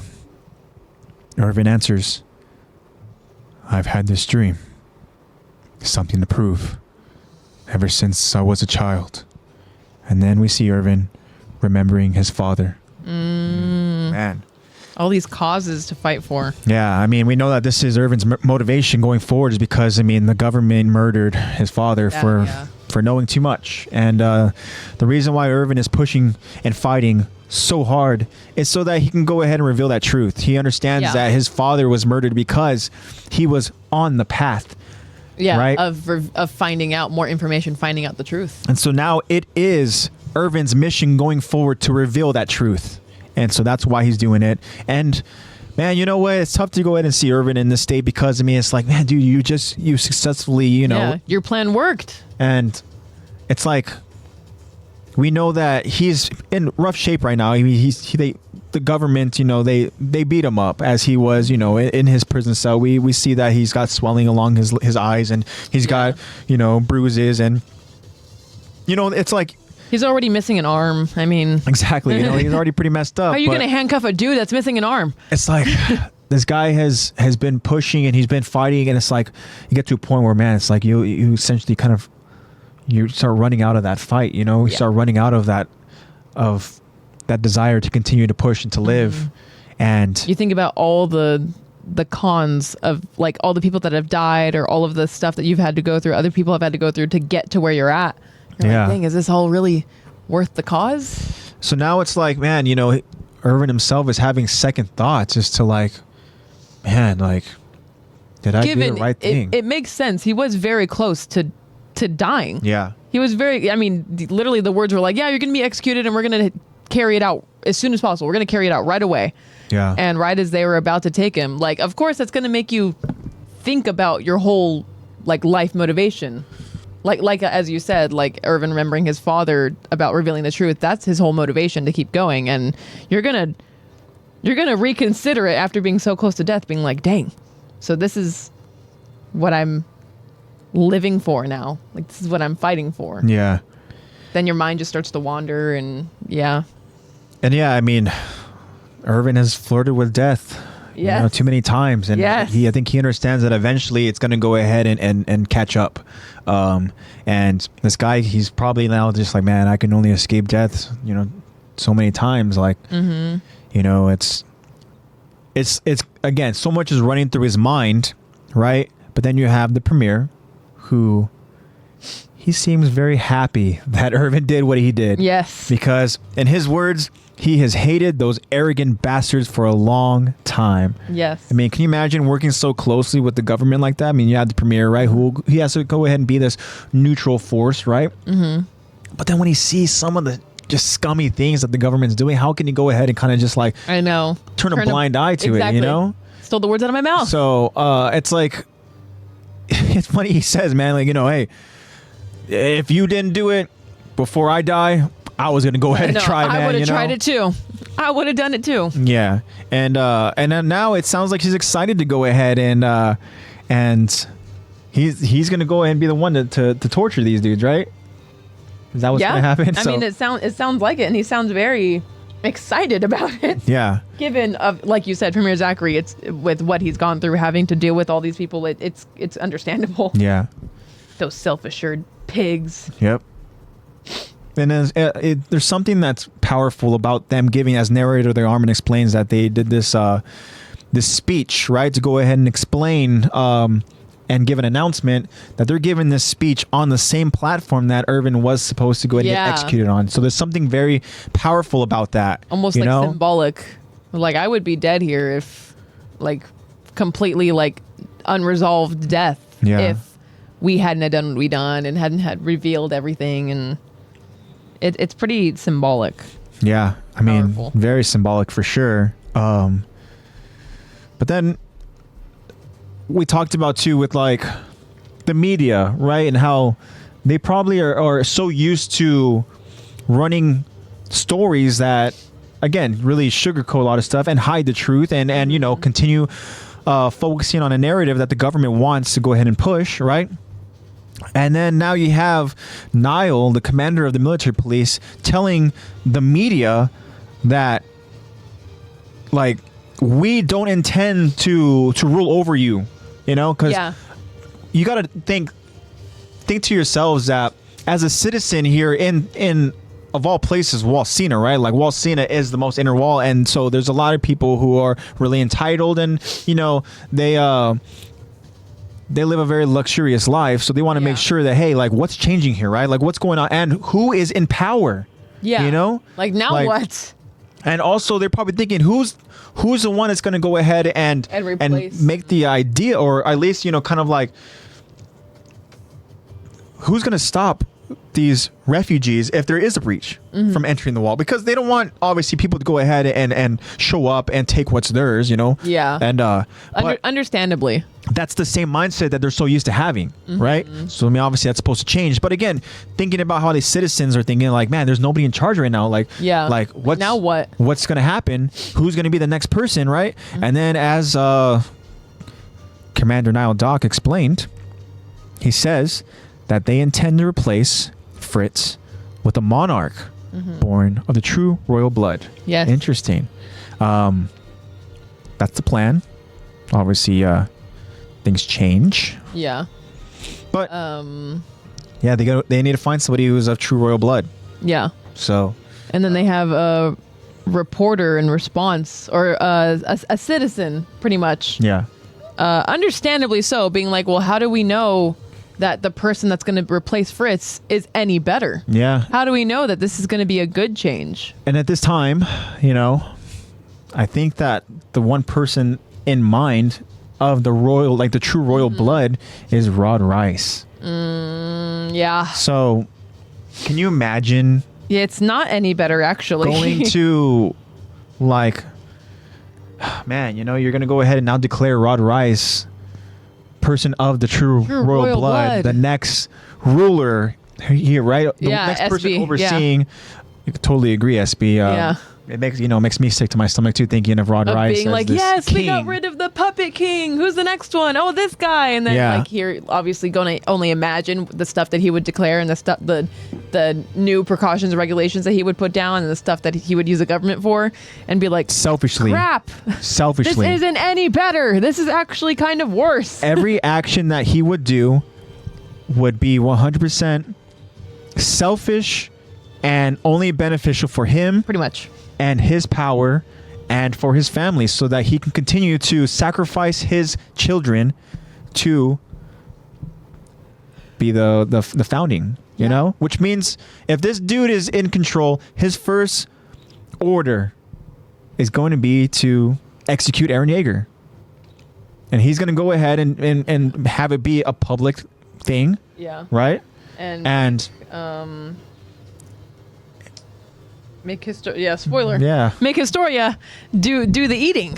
Yeah. Historia is going to go ahead and be the one to become the founding Titan. And yeah, SB said, can you imagine Kenny's team running the interior? Oh my gosh. No. Like, we've talked about too with Kenny. I mean, if he's going to go ahead and kind of run along with that same narrative, right? He's the one who's kind of like, he's the interior police here, and he's working alongside Rod Rice. It's got to be for Kenny's benefit. We know that for Kenny, he's not going to do things unless he's getting some good money or he's getting some good, whatever the incentive here is, right? Mm-hmm. So Kenny is a wild card. You can go ahead and think that you have him, on your team, and then all of a sudden Kenny's going to do something that is going to benefit Kenny the Ripper. Yeah. The Ripper. Yeah. But the thought that this guy is going to be like Kenny the Ripper running. Oh my gosh. Kenny the Ripper running the interior. Like the title alone. Running rampant. He's just going to go ahead and kill whoever he wants. And the running, thought of it's pretty close to the word ruining. I think that's the word you meant. Ruining the interior. Exactly. But the thing is, if this guy goes and he has a good reason for killing Kenny the Rippers. Kenny and the Rippers. Kenny and the Rippers. Yeah, that works. That's funny. I love that. Kenny and the Rippers. Kenny and the Jets. Kenny and the Jets. Kenny and the Jets.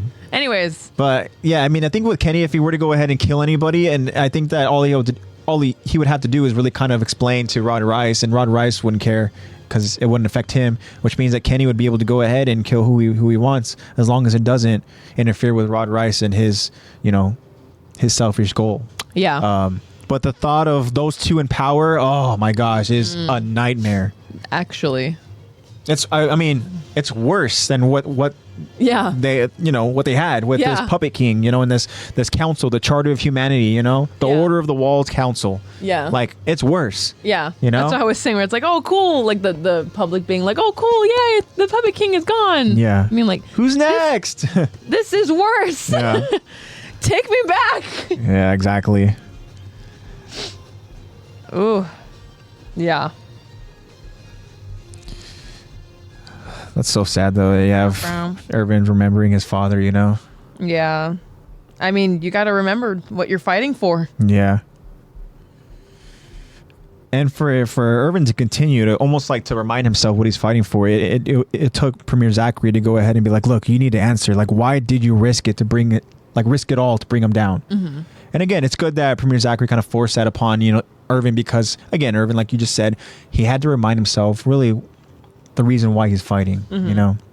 And it seems like Premier Zachary kind of felt that he needed that reminder. That's why he was like, oh, well, you need to answer, because obviously he saw how he was not feeling that same celebration that the Levi squad was feeling. Minus Levi, of course. Well, the thing is, I mean, you have these two key members in Irvin and Levi, and you don't want to go ahead and see them have this demeanor whenever there's a victory, you know, like we won this battle, and you see them and they're like slowly, like each and every bit, like every single battle that they're going through is like, just again, it's like affecting them, you know?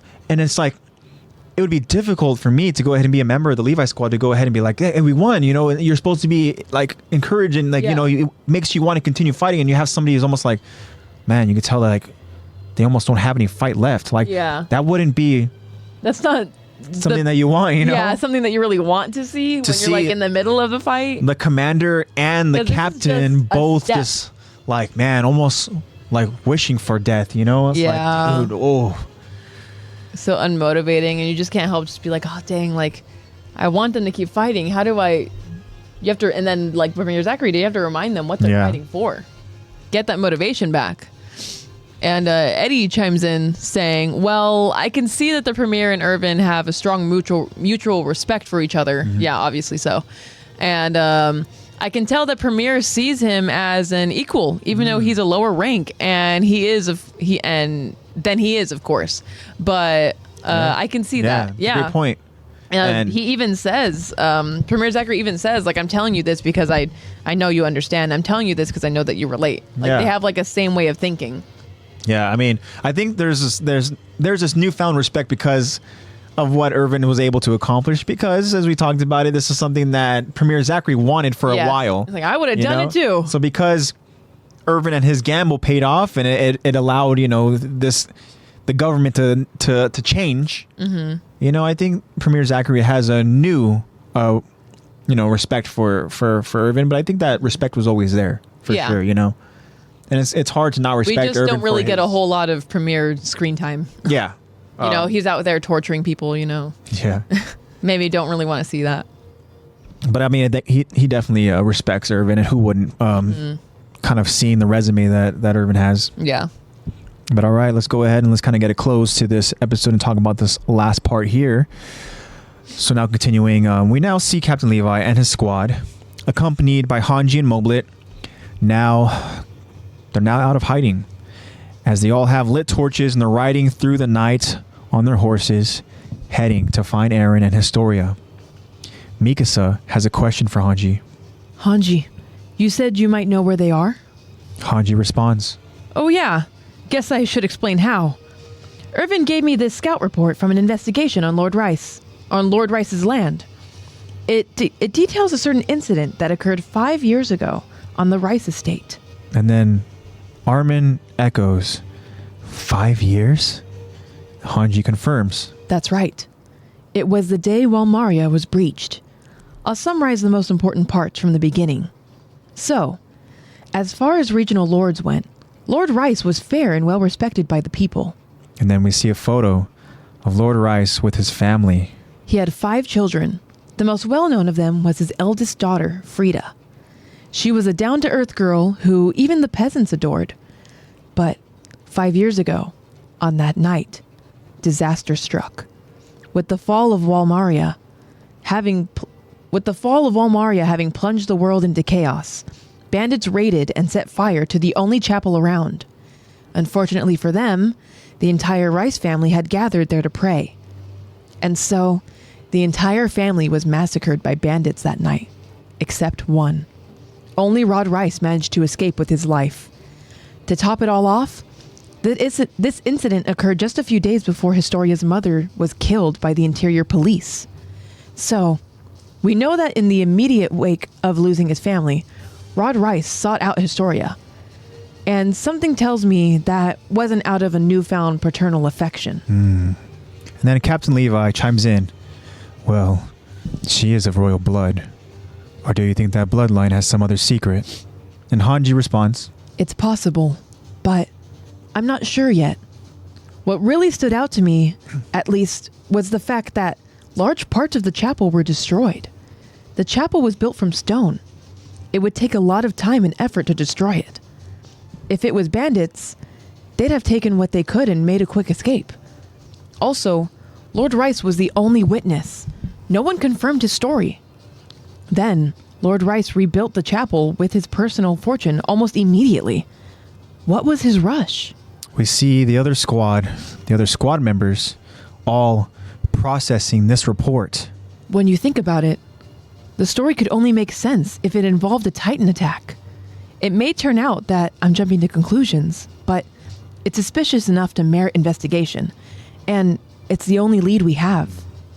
But then the scene changes to an icy underground fortress where we see Eren Yeager with his eyes closed. And then we see a flashback of a well-dressed woman brushing her long, straight black hair. The woman looks at herself in the mirror, and then we see that it's Rod Rice's eldest daughter, Frida.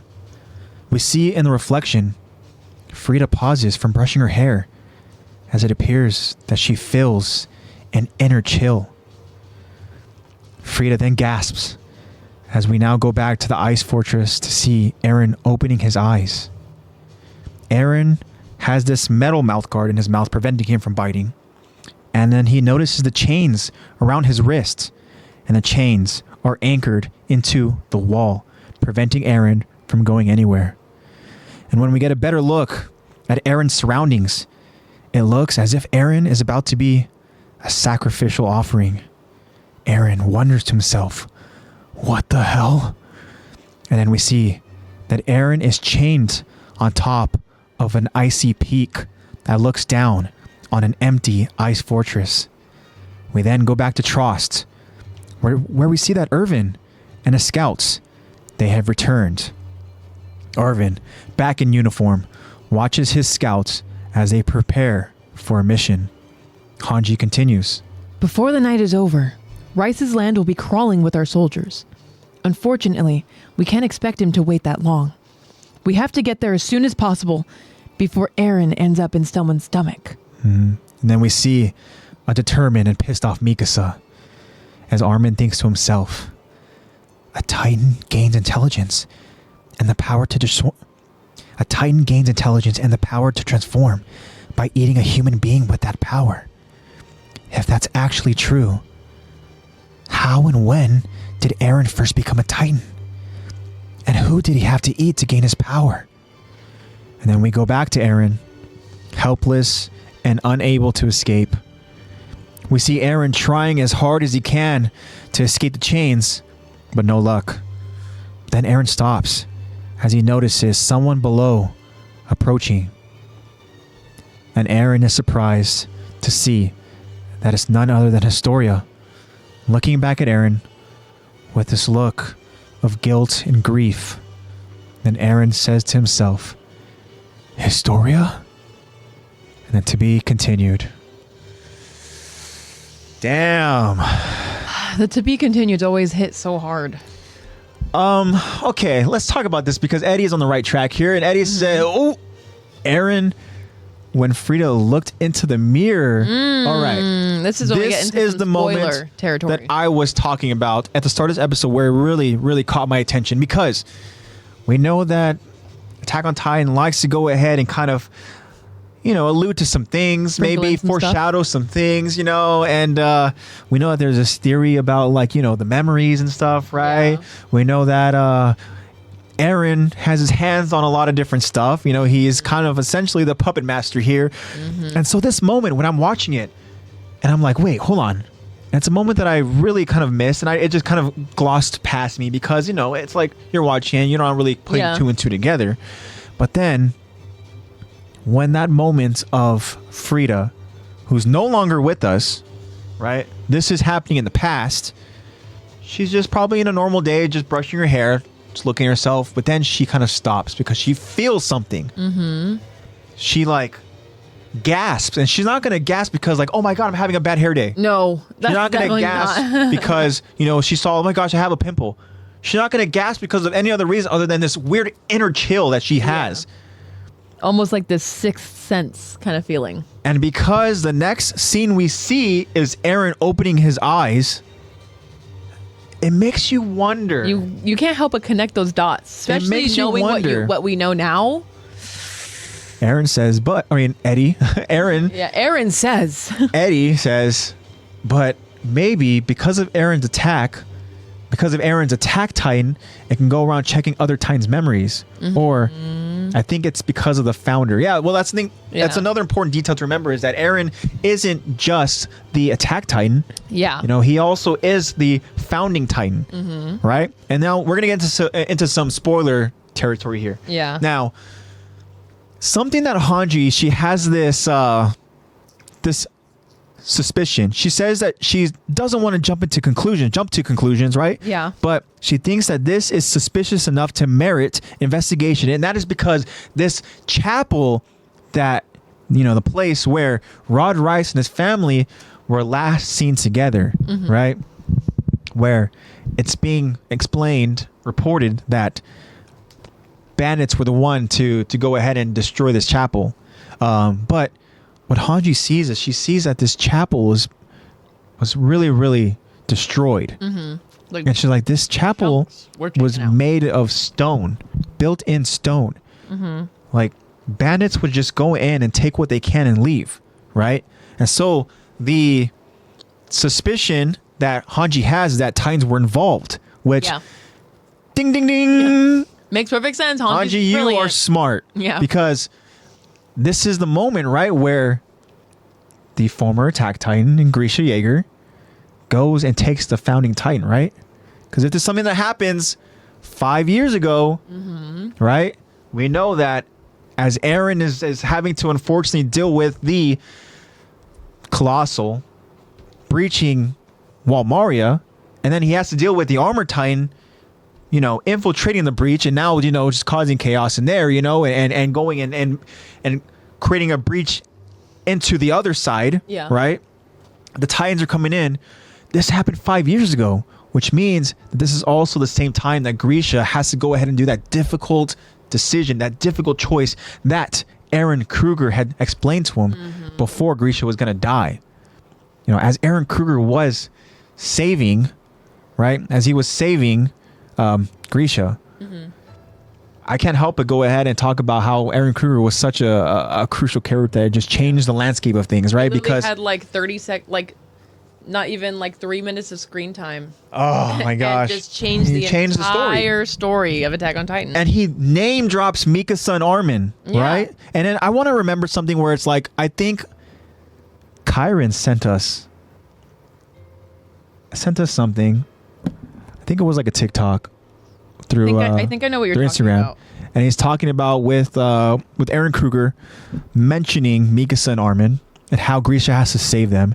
And I think with Kyron's theory is kind of like what we're seeing here with this somehow like telepathic thing that Eren could do, where it's like maybe Eren, the puppet master here, is somehow getting this point across to Eren Kruger that Mika-san Armin, they needed to live, right? Yeah. And then it's the same thought where it's like, man, to what extent does like Eren have, like, how far can he go? Like, you know, it's like, what? Yeah, like, how powerful is this guy? You know, and we only get a glimpse of it in season 4, and it's crazy where we're at right now. Yeah, you see, Eddie remembers, and yeah. But then with the founding Titan, right, that the ability is to be able to go ahead and essentially control other Titans, right? So that's what that ability is, right? If I remember. Yeah, the founding Titan's ability is the coordinate. Yeah, and it's something that you can only do if you are of royal blood, which is why Eren was only able to execute it when he is touching a royal bloodline, right? So, but man, it's just so crazy because this moment really caught my attention. It's like, damn, like there's a connection there, and because Frida, spoiler alert, I mean, she is the founding Titan, because Eren was somehow able to go ahead and kind of like tap into, I don't know what happened, but Frida felt something, caused her to gasp, and then Eren himself woke up as he's chained. Can't help but draw those connections. Yeah. Make those conclusions. It's so strange. But again, I mean, let's go ahead and let's talk about Hanji's her Her summary of her big pamphlet she had to read. Yeah. Eddie says that's a little weird if Eren was there spying on her. Yeah. After looking in the mirror too. Yeah, I know. Yeah, Weirdo. That's really, really creepy for sure. But man, I don't know. It's just it's hard to even kind of fathom and understand the true power that the Attack Titan has, because again, it's like if the Attack Titan has memories of past and future, it's like, okay, but this isn't an Attack Titan we're talking about. Yeah. This is the Founding Titan. Like, Frida, she's not the Attack Titan, so it's like, man, like what's going on here? Yeah. You know? But because we know that at that point where Frida is in the past, at that point, the Attack Titan is in Eren's dad, where we're in Grisha, where he's going on this. I have this trip, this work trip, to this underground chapel. Yeah, which we later come to find out that this is something that Grisha has a difficult time even doing. He doesn't want to do it until what happens? Spoiler, until Eren himself has to literally push this dude over the edge. Yeah. He has to go ahead and convince this guy to go ahead and do this. Take the Titan. Powerful. Take him. Right? Oh my gosh, yeah. That scene was insane. That was another crazy scene because you have Grisha who's seeing Zeke. And he's telling just Zeke, being like, you need to stop Eren. Yeah, I mean, like, you're talking to me right now. Guess what? Zeke thought he was in control. No, Eren really just did an Uno reverse real quick on the entire story. Everything that Zeke thought he knew is wrong. How powerful is this guy? And we still don't fully know. We don't know. Still figuring it out. Still figuring it out for sure. But, I mean, again, Hanji here, she's on the right track because, I mean, she's speculating that a Titan attack was involved. And yes, I mean, we come to find out later on that is true. That's Grisha going in and having to take that Founding Titan. That would be that Titan. And that would be Grisha's robust Titan form. Not as robust as Rod Rice's. No, that's But yeah, he looks like if the Beast Titan didn't have hair. Yeah. He looks like a hairless Beast Titan, other than obviously he's got what, some chest hair? He's got some chest hair, he's got a beard. You know, my kind of Titan. Yeah, a little bit of chest hair and a beard never hurt nobody. That's why I would be such a great choice to be Grisha. Yeah. I'm telling you. Like right now I got the curls going, but we'll straighten this hair, Yeah. You would do some really great mocap work for that, I'll go ahead that Titan. I'll get some good Grisha glasses and I got the facial hair going for it, and then the hat, I'll get the look down, Yeah, he'll get it down, yeah. And then I get to do the mocap, right? And then you'll be able to take care of that just you know what? We can also do some facial scan stuff where I'll grow out the beard. Yeah. And then make it look like me. I'm telling you, it's there. Like a wincing face, because that seems to be the face that he has at all times. He always just looks uncomfortable. Which, I mean, I guess when you're shaped like that, I get it. And you're this Attack Titan, kind of get it. He's shaped a little differently than Eren's super buff Titan, but you know. But then we understand this is a Titan battle because, Grisha is fighting Frida. Yeah. And it's a really, really interesting scene. And I can't wait, like Lexi said, to go ahead and talk about that. Yeah. Way down the line in the future, but excited for that. But this gives me flock vibes because it says the family was massacred except one. And that's Rod Rice. That would be, And it's like, okay, wait. The scouts went on a sacrifice run and only one person survived? Mm-hmm. Who? Marlo? It was Flock? Yeah. Wait, Flock survived? Who? Irvin? It's just like you have this dude, Rod Rice, who we know is bad news, who he talks about. Can you imagine if he became the new royal bloodline ruler of humanity here in this, in Walsina? You have this guy, he's the only one to survive. Being like, you couldn't. You hit every other person with a rock? Yeah. Every other person? Yeah. You missed Flock? And then you massacred every other person in the family? Yeah. Except for this dude? Except for this dude. I think about that a lot, Eddie. It says, imagine, instead of Flock, it was Marlo that survived. I mean, I think about it all the time, man. especially after we speculated about it, a couple episodes ago. But man, this is crazy. But Hanji seems to know where they're at. We see that they're in pursuit here, and it's cool too because Hanji even mentions that if I can find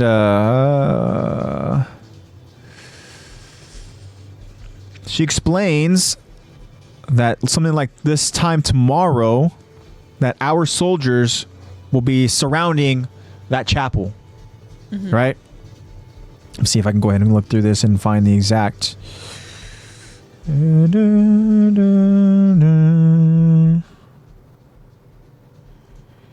Dead air.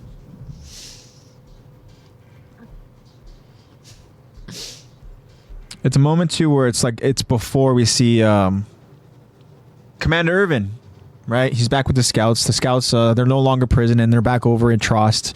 We see that's kind of where their base is, right? They're over in Trost, and we see that they are very quickly getting prepared to go on this mission. And Hanji tells us that this mission is to go ahead and venture to the chapel, because if Rod Rice is there and they have Eren and Historia, that means, hey, we got to be ready for all hell to break loose, right? Yeah. I think it's safe to say that they are very much aware now that none of these missions, nothing's gonna come easy.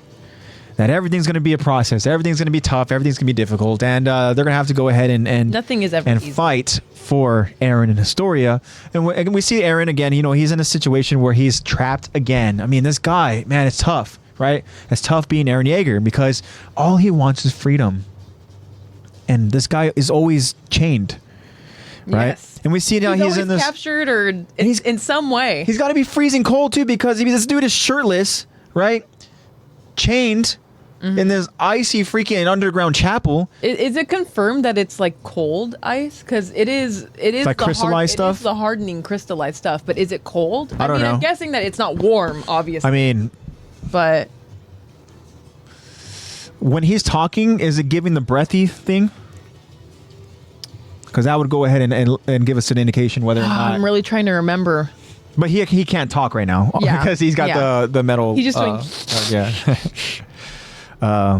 But yeah, I mean it's wild. I mean, this guy is always getting captured because of how freaking because of his abilities, and everybody wants the Titan abilities. Yeah, of course. Which is why even Armin is now wondering, like, hold on. If this theory Armin's that putting it together. a Titan gains intelligence, which happened with Ymir, right? She gained intelligence by powers. eating Marcel, right? So Armin's like, wait, if a Titan gains intelligence and that Titan power by eating a human being with that power, how did Eren become a Titan? Yeah. And who did he eat? Yeah. Right? Armin's starting to be like, Eren's a cannibal. And then again, it's a great question because as far as Armin and what he's aware of, I mean, this dude has been there with him through that entire beginning process up until he saw with his own eyes Eren getting eaten after saving him. Yeah. It's like, wait, and then Eren just became this Titan. Like, what am I missing here? What is going on? So it's cool that Armin is also now trying to go ahead and put the pieces together. You already have Hanji who's on the right track here, right? I mean, you got these two, man. They're so freaking smart. They're brilliant. But Brilliant. Eren is surprised to see that somebody who got captured alongside him is not in chains. Is not, not tied restricted, up. not being like really. As a matter watched. of fact, they are free. They're walking, right? And they're looking up at Eren like, with that look of like, I'm sorry what I'm about to do. What I have to do. And like, Historia? And yeah, man, never a dull moment. But all right, that's the episode, and they hit us with that to be continued. Of course they did. Is there anything else we need to cover? Anything else we need to talk about? Something we missed in this episode? Anything we want to go ahead and talk about in terms of spoilers? If there's anything in mind for you guys joining us live in chat, let us know. This is a perfect song to be playing right now. I know. This is perfect. Wow, you really planned this out. I think we've covered the important details. I feel like we covered all the bases, and even like in terms of spoiler talk, we made all the connections, and yeah, I think we did pretty good. Obviously, with the help of our Levi squad, our very smart friends. Yes, thank you so much. But all right, guys. So that means we're going to go ahead and wrap this episode up. We're approaching... You see SB commented? Hey, I love it. Don't forget your Fandomion update. Yep, Thank you. That means that she was here from the very, very beginning. Love it. She's been here since the very beginning. SB pays attention. Yes, thank you, SB. See, you're the memory that I wish I had. Thank you for reminding me.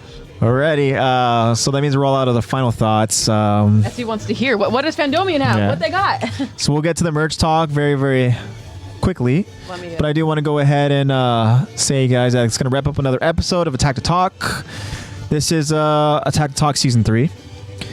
Remember, guys, new episodes will be streamed live on Twitch. We are streaming live Sundays, 7 p.m. And if that changes, we will update you guys on the Instagram. Make sure you guys follow along at Attack to Talk Podcast for all of your updates.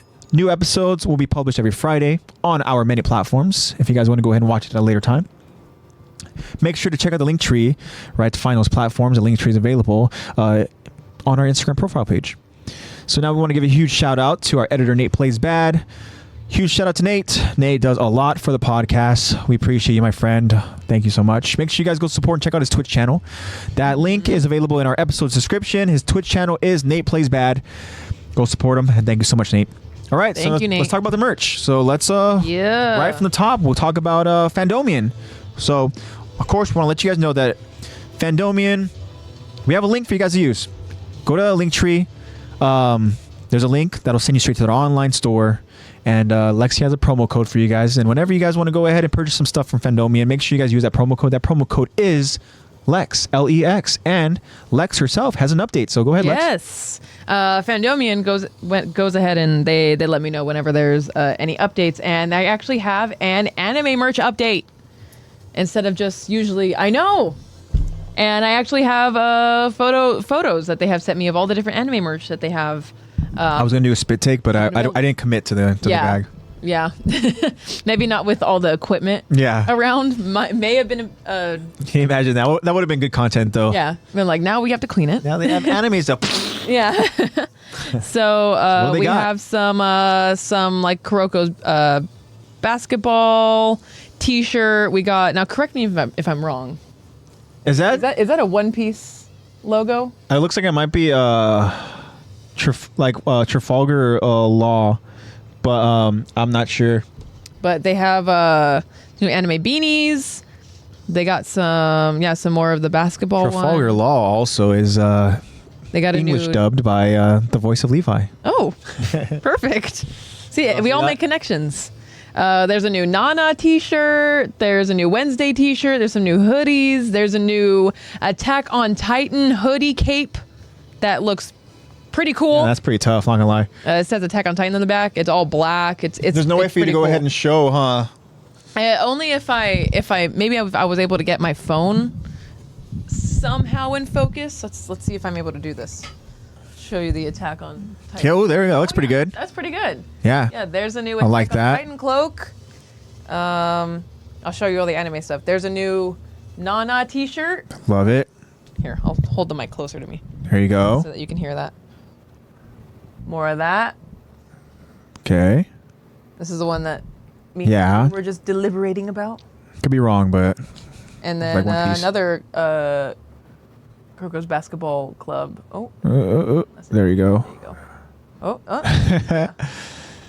Yeah, they went ahead and let me know. And then, there's a Wednesday hoodie. There's some new zip ups. They went ahead and let me know. So if I'm gonna be in focus. Yeah, go ahead and try to high five. But yeah, that is cool. Okay. So these cameras were expensive for a reason. Cool. Yeah. That's my update, guys. Go ahead and check it out. They have all that and many, many more merch. All kinds of anime merch, all kinds of pop culture merch, all kinds of stuff. Go ahead and check it out, guys. I would really appreciate it. And use code LEX for 10% off your whole cart. Thanks, Lex. And thank you, Fandomion. Yeah, guys, go check it out. If you guys are interested in any of that merch, as Lexi also mentioned, there's a lot of merch to go ahead and browse through over at Fandomion. So the link is available in the link tree. Also, some other merch we have for you guys to go ahead and check out is we have a link to Collector Sesh, formerly known as AnimeCrunch. Yes. So Collector Sesh, guys, it's just anime merch. You guys go ahead and search up the store and then see what they have, and it's a ton of different merch. And yeah, so go ahead and support them if you see something you like. They also have an Instagram, Geeky Statues. So go ahead and support them, guys.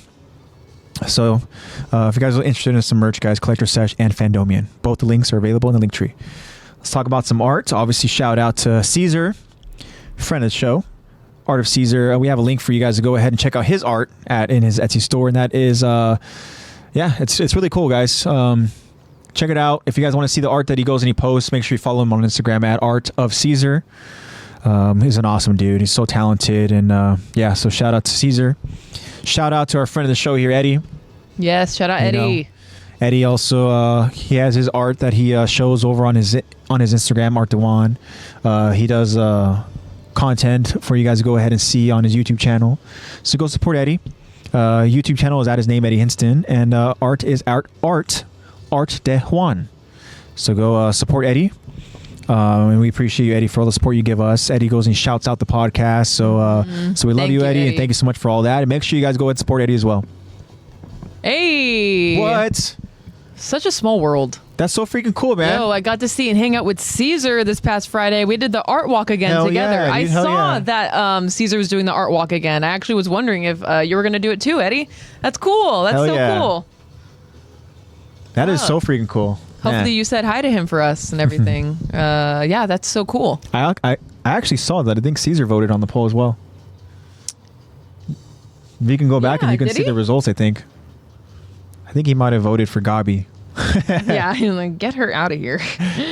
But yeah, while Alexi checks it out, I also want to go ahead and shout out, shout out our social media manager and TikTok, Kyron. I mean, Kyron, he's making those TikToks. Kyron also is doing his photography at Portraits by KA. Go support him over on Instagram.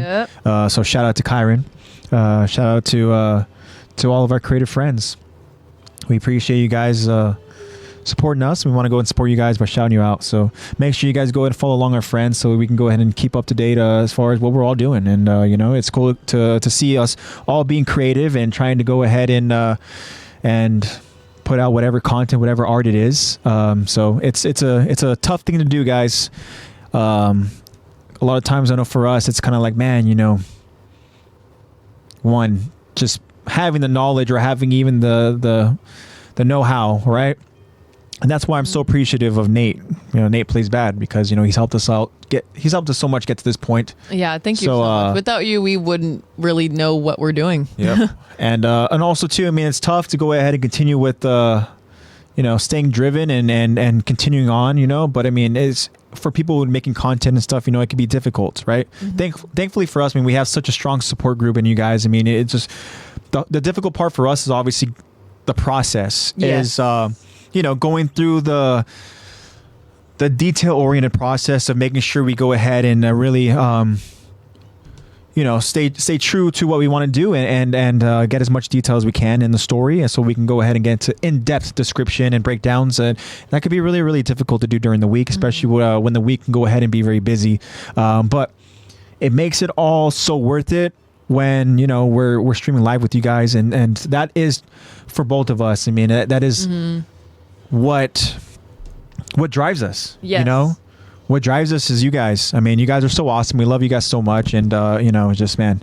But the point is, whatever that motivation is, just like with these scouts, just like with Irvin having to be reminded by Premier Zachary. I mean, if you guys feel like you guys ever are kind of stalling a little bit with some of the content you want to make, just remember to try to go ahead and think about what that motivation is. Keep pushing. Keep being creative. And man, just keep striving to go ahead and do big things in this world. Yeah. And it's cool when you do it and you go ahead and you find an awesome support group, which we found in you guys. So again, shout out to all of you. And SB says, woohoo for all the friends of the show and go Levi Squad. And I couldn't agree more. Yes, thank you. Shout out to all of you. Shout out to you. Yeah. I agree. Eddie also says, SB, you're a real one. Yeah. Yep. And it's all love, guys. You guys know that we love you all so much. And, much love to all you guys of you. are all awesome. But make sure you guys go ahead and check out all the different art that Eddie, that Caesar, that all of our friends are posting and creating. Speaking of Caesar, I got that confirmation. He did vote on the last poll, and he voted for Flock. For Flock? All right, so cool. I like it. Ah. I vote. I mean, I agree. I agree as well. So shout out to Caesar. All right, guys. So with all that being said, your support is amazing. We love you guys so much. Keep spreading the word so that we can continue to grow this podcast together. Thanks, cuz we love you, man. Shout out to the family. That's what it's about, man. It's about trying to stay encouraging and trying to stay positive in this world that brings so much negativity, and it's hard, it's tough because we're all humans, and there's times where we're going through a lot as people, and it's one of those things where we have to continue to just, try to just have a positive approach to things, and and even just show that positivity and show that love, because even though for us as people, it's hard for us to go ahead and do it. Let's say, it's like, man, I don't want to show love today. But if you go ahead and you push and you just try to go ahead and show whatever form of love that is and show that positivity, you never know who that could impact, and that's what it is. Because again, we are living in a time where so many people are being impacted by negativity, and I'm sick and tired of it. There's a lot of negativity out there. So it's like, let's just try to go ahead and do our part, at least by just trying to spread that positivity. And that's why I love just the community that we have here, because this community I can just feel that love and that positivity. So again, it's a huge shout out to all of you. Yeah, so, that's what it's about, guys. So with all that being said, we love you guys. Make sure you guys continue following along, as I mentioned, over on Instagram, because that's where you guys will find your Q&As and find your poll questions. And you guys know how much we enjoy talking about that. You guys know how much we love reading and seeing your guys' feedback. So please continue on with that. Shout out to the loyal listeners, anybody who is listening here live with us. And even though you guys weren't joining in chat, if you guys are still listening along, thank you so much for that. We appreciate you guys so much. And yeah, so I've got nothing else, guys. SB is saying good night to everyone. Great job, Agent Lex. Thank you so much for that, SB. Thank you, SB. And much love, SB says to all of us to have a fabulous week. Yeah, exactly. Have a very, very great, very productive week. I hope that your week brings, again, positivity and joy. And we will see you guys next week. This is AJ saying that Attack the Talk loves you guys. We want you guys to all stay safe. As I mentioned, spread that love and positivity. We hate and we love. Cliche, but it's true. And I'll see you guys next week. All right. Bye, guys. Bye, guys. Take care. Have a great week. See you next week. Bye.